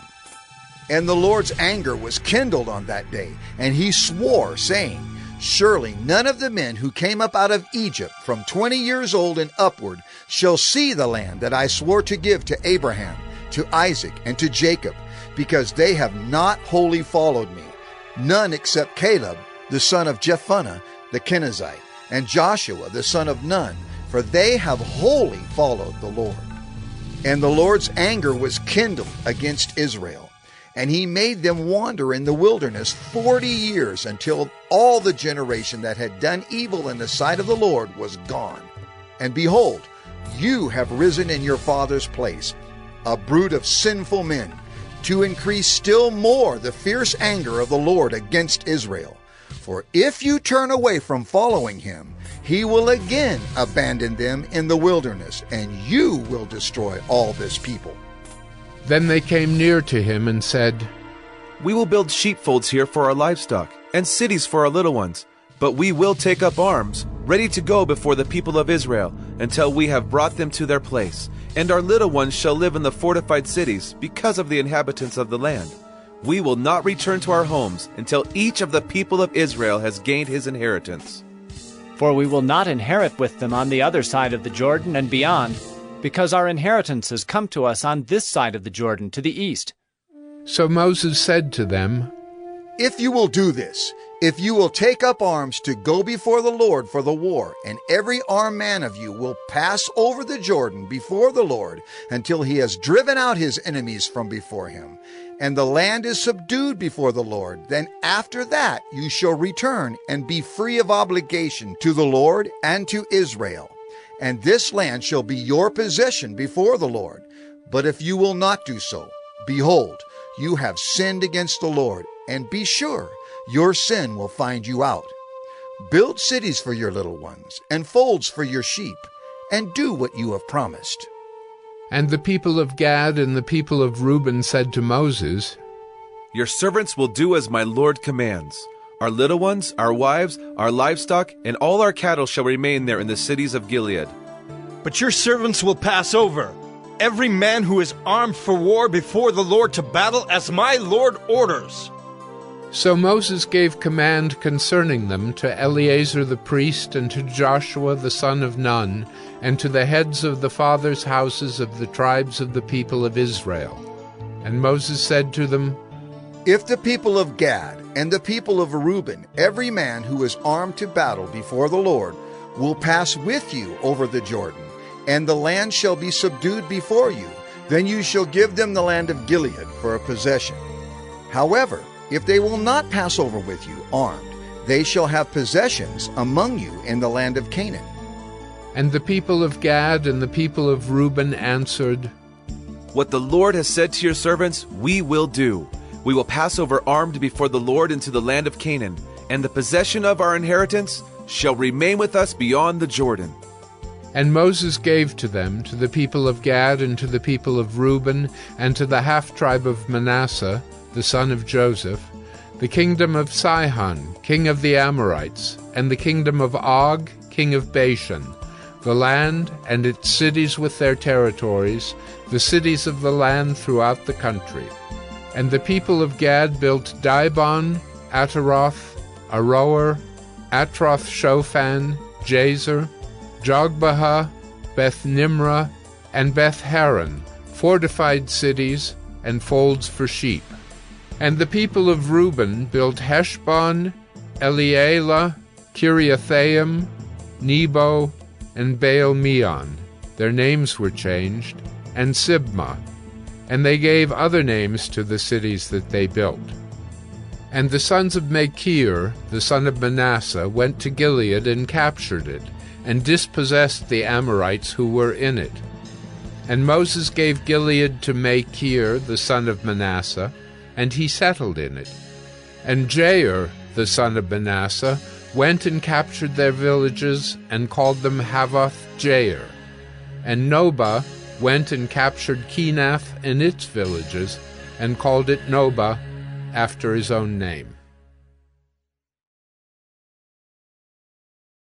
Numbers 33.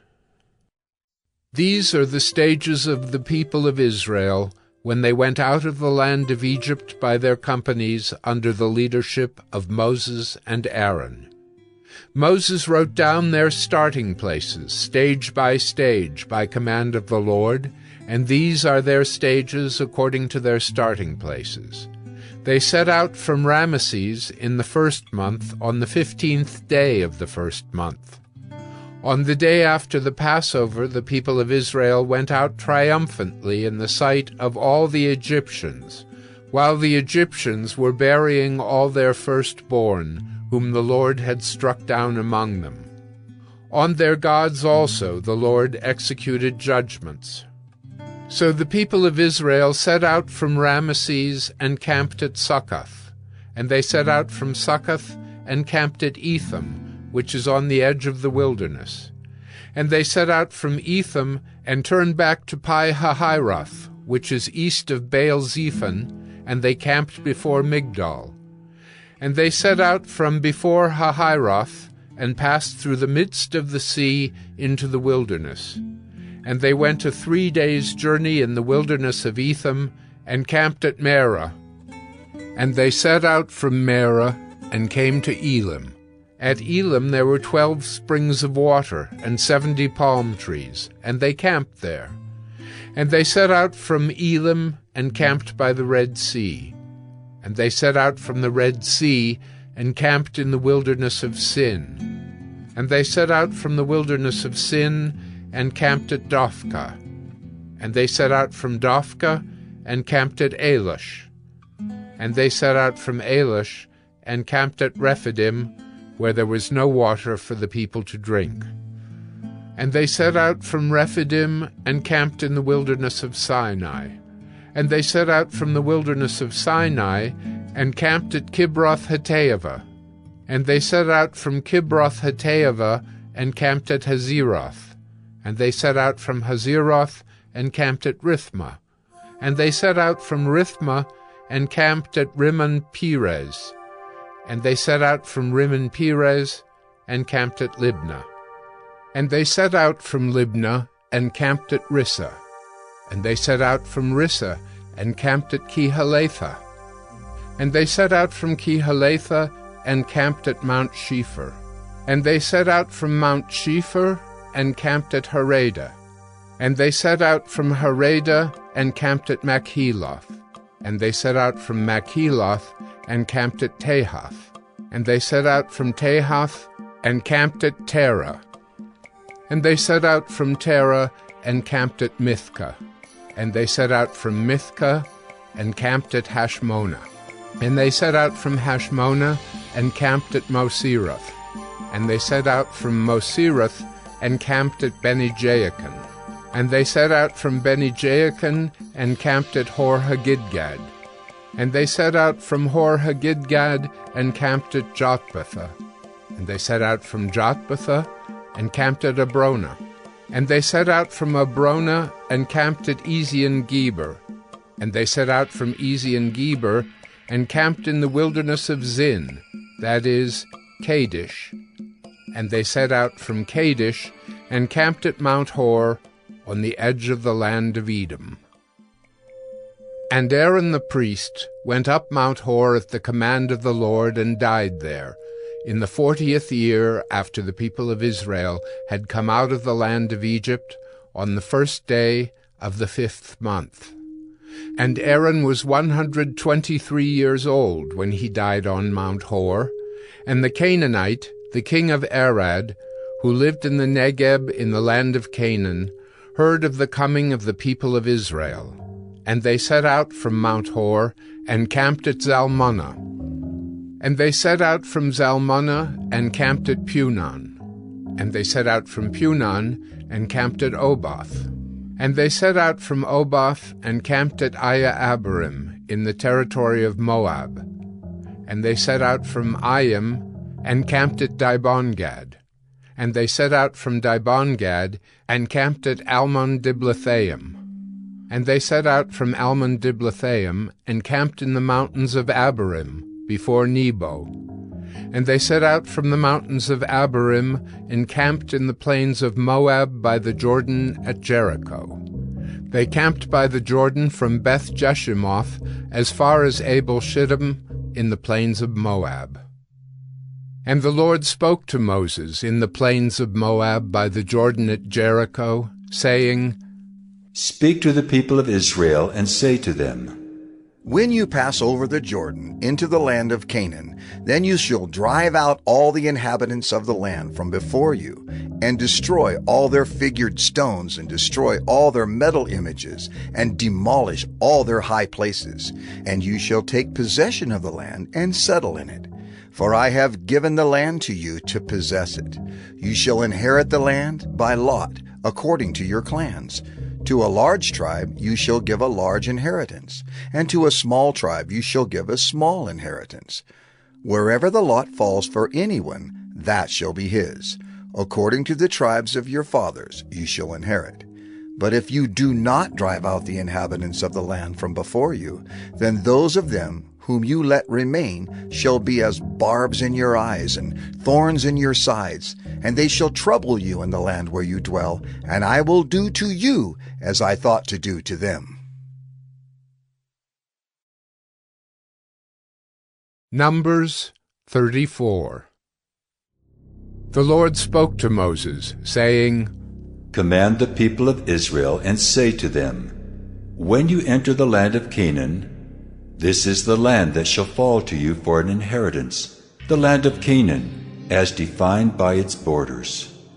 Your south side shall be from the wilderness of Zin alongside Edom, and your southern border shall run from the end of the Salt Sea on the east. And your border shall turn south of the ascent of Akrabim, and cross to Zin, and its limit shall be south of Kadesh Barnea. Then it shall go on to Hazer Adar, and pass along to Asmon. And the border shall turn from Asmon to the brook of Egypt, and its limit shall be at the sea. For the western border you shall have the great sea and its coast. This shall be your western border. This shall be your northern border. From the great sea you shall draw a line to Mount Hor. From Mount Hor you shall draw a line to Lebo-Hamath, and the limit of the border shall be at Zedad. Then the border shall extend to Ziphron, and its limit shall be at Hazer Enan. This shall be your northern border. You shall draw a line for your eastern border from Hazer Enan to Shepham, and the border shall go down from Shepham to Riblah on the east side of Ain, and the border shall go down and reach to the shoulder of the Sea of Kinnereth on the east. And the border shall go down to the Jordan, and its limit shall be at the Salt Sea. This shall be your land as defined by its borders all around. Moses commanded the people of Israel, saying, This is the land that you shall inherit by lot, which the Lord has commanded to give to the 9 tribes and to the half-tribe.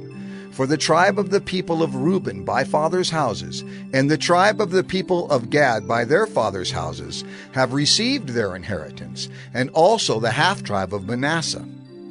The 2 tribes and the half-tribe have received their inheritance beyond the Jordan, east of Jericho, toward the sunrise. The Lord spoke to Moses, saying, These are the names of the men who shall divide the land to you for inheritance: Eleazar the priest, and Joshua the son of Nun. You shall take 1 chief from every tribe to divide the land for inheritance. These are the names of the men. Of the tribe of Judah, Caleb, the son of Jephunneh. Of the tribe of the people of Simeon, Shemuel, the son of Ammihud. Of the tribe of Benjamin, Elidad, the son of Kislon. Of the tribe of the people of Dan, a chief, Buckai, the son of Joglai. Of the people of Joseph, of the tribe of the people of Manasseh, a chief, Haniel, the son of Ephod. And of the tribe of the people of Ephraim, a chief, Kemuel, the son of Shiftan. Of the tribe of the people of Zebulun, a chief, Elizaphan, the son of Parnak. Of the tribe of the people of Issachar, a chief, Paltiel, the son of Azan. And of the tribe of the people of Asher, a chief, Ahihud, the son of Shalomai. Of the tribe of the people of Naphtali, a chief, Pedahel, the son of Ammihud. These are the men whom the Lord commanded to divide the inheritance for the people of Israel in the land of Canaan. Numbers 34. The Lord spoke to Moses, saying, Command the people of Israel and say to them, When you enter the land of Canaan, this is the land that shall fall to you for an inheritance, the land of Canaan, as defined by its borders. Your south side shall be from the wilderness of Zin alongside Edom, and your southern border shall run from the end of the Salt Sea on the east. And your border shall turn south of the ascent of Akrabim, and cross to Zin, and its limit shall be south of Kadesh Barnea. Then it shall go on to Hazer Adar, and pass along to Asmon. And the border shall turn from Asmon to the brook of Egypt, and its limit shall be at the sea. For the western border you shall have the great sea and its coast. This shall be your western border. This shall be your northern border. From the great sea you shall draw a line to Mount Hor. From Mount Hor you shall draw a line to Lebo-Hamath, and the limit of the border shall be at Zedad. Then the border shall extend to Ziphron, and its limit shall be at Hazer Enan. This shall be your northern border. You shall draw a line for your eastern border from Hazer Enan to Shepham, and the border shall go down from Shepham to Riblah on the east side of Ain, and the border shall go down and reach to the shoulder of the Sea of Kinnereth on the east. And the border shall go down to the Jordan, and its limit shall be at the Salt Sea. This shall be your land as defined by its borders all around. Moses commanded the people of Israel, saying, This is the land that you shall inherit by lot, which the Lord has commanded to give to the 9 tribes and to the half-tribe. For the tribe of the people of Reuben by fathers' houses, and the tribe of the people of Gad by their fathers' houses, have received their inheritance, and also the half-tribe of Manasseh. The 2 tribes and the half-tribe have received their inheritance beyond the Jordan, east of Jericho, toward the sunrise. The Lord spoke to Moses, saying, These are the names of the men who shall divide the land to you for inheritance: Eleazar the priest, and Joshua the son of Nun. You shall take 1 chief from every tribe to divide the land for inheritance. These are the names of the men. Of the tribe of Judah, Caleb, the son of Jephunneh. Of the tribe of the people of Simeon, Shemuel, the son of Ammihud. Of the tribe of Benjamin, Elidad, the son of Kislon. Of the tribe of the people of Dan, a chief, Buckai, the son of Joglai. Of the people of Joseph, of the tribe of the people of Manasseh, a chief, Haniel, the son of Ephod. And of the tribe of the people of Ephraim, a chief, Kemuel, the son of Shiftan. Of the tribe of the people of Zebulun, a chief, Elizaphan, the son of Parnak. Of the tribe of the people of Issachar, a chief, Paltiel, the son of Azan. And of the tribe of the people of Asher, a chief, Ahihud, the son of Shalomai. Of the tribe of the people of Naphtali, a chief, Pedahel, the son of Ammihud. These are the men whom the Lord commanded to divide the inheritance for the people of Israel in the land of Canaan. Numbers 35. The Lord spoke to Moses in the plains of Moab by the Jordan at Jericho, saying, Command the people of Israel to give to the Levites some of the inheritance of their possession as cities for them to dwell in. And you shall give to the Levites pasture lands around the cities.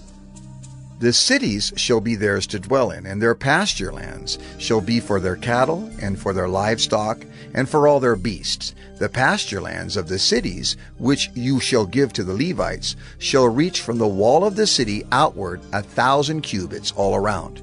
And you shall measure outside the city on the east side 2,000 cubits, and on the south side 2,000 cubits, and on the west side 2,000 cubits, and on the north side 2,000 cubits, the city being in the middle. This shall belong to them as pasture land for their cities. The cities that you give to the Levites shall be the 6 cities of refuge, where you shall permit the manslayer to flee.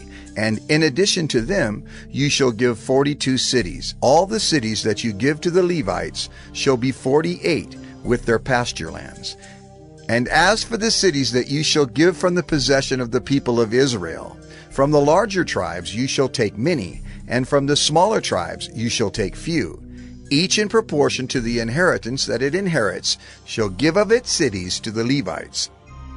And the Lord spoke to Moses, saying, Speak to the people of Israel and say to them, When you cross the Jordan into the land of Canaan, then you shall select cities to be cities of refuge for you, that the manslayer, who kills any person without intent, may flee there. The cities shall be for you a refuge from the avenger, that the manslayer may not die until he stands before the congregation for judgment. And the cities that you give shall be your 6 cities of refuge. You shall give 3 cities beyond the Jordan, and 3 cities in the land of Canaan, to be cities of refuge. These 6 cities shall be for refuge for the people of Israel, and for the stranger and for the sojourner among them, that anyone who kills any person without intent may flee there. But if he struck him down with an iron object so that he died, he is a murderer. The murderer shall be put to death. And if he struck him down with a stone tool that could cause death, and he died, he is a murderer. The murderer shall be put to death. Or if he struck him down with a wooden tool that could cause death, and he died, he is a murderer. The murderer shall be put to death. The avenger of blood shall himself put the murderer to death. When he meets him, he shall put him to death.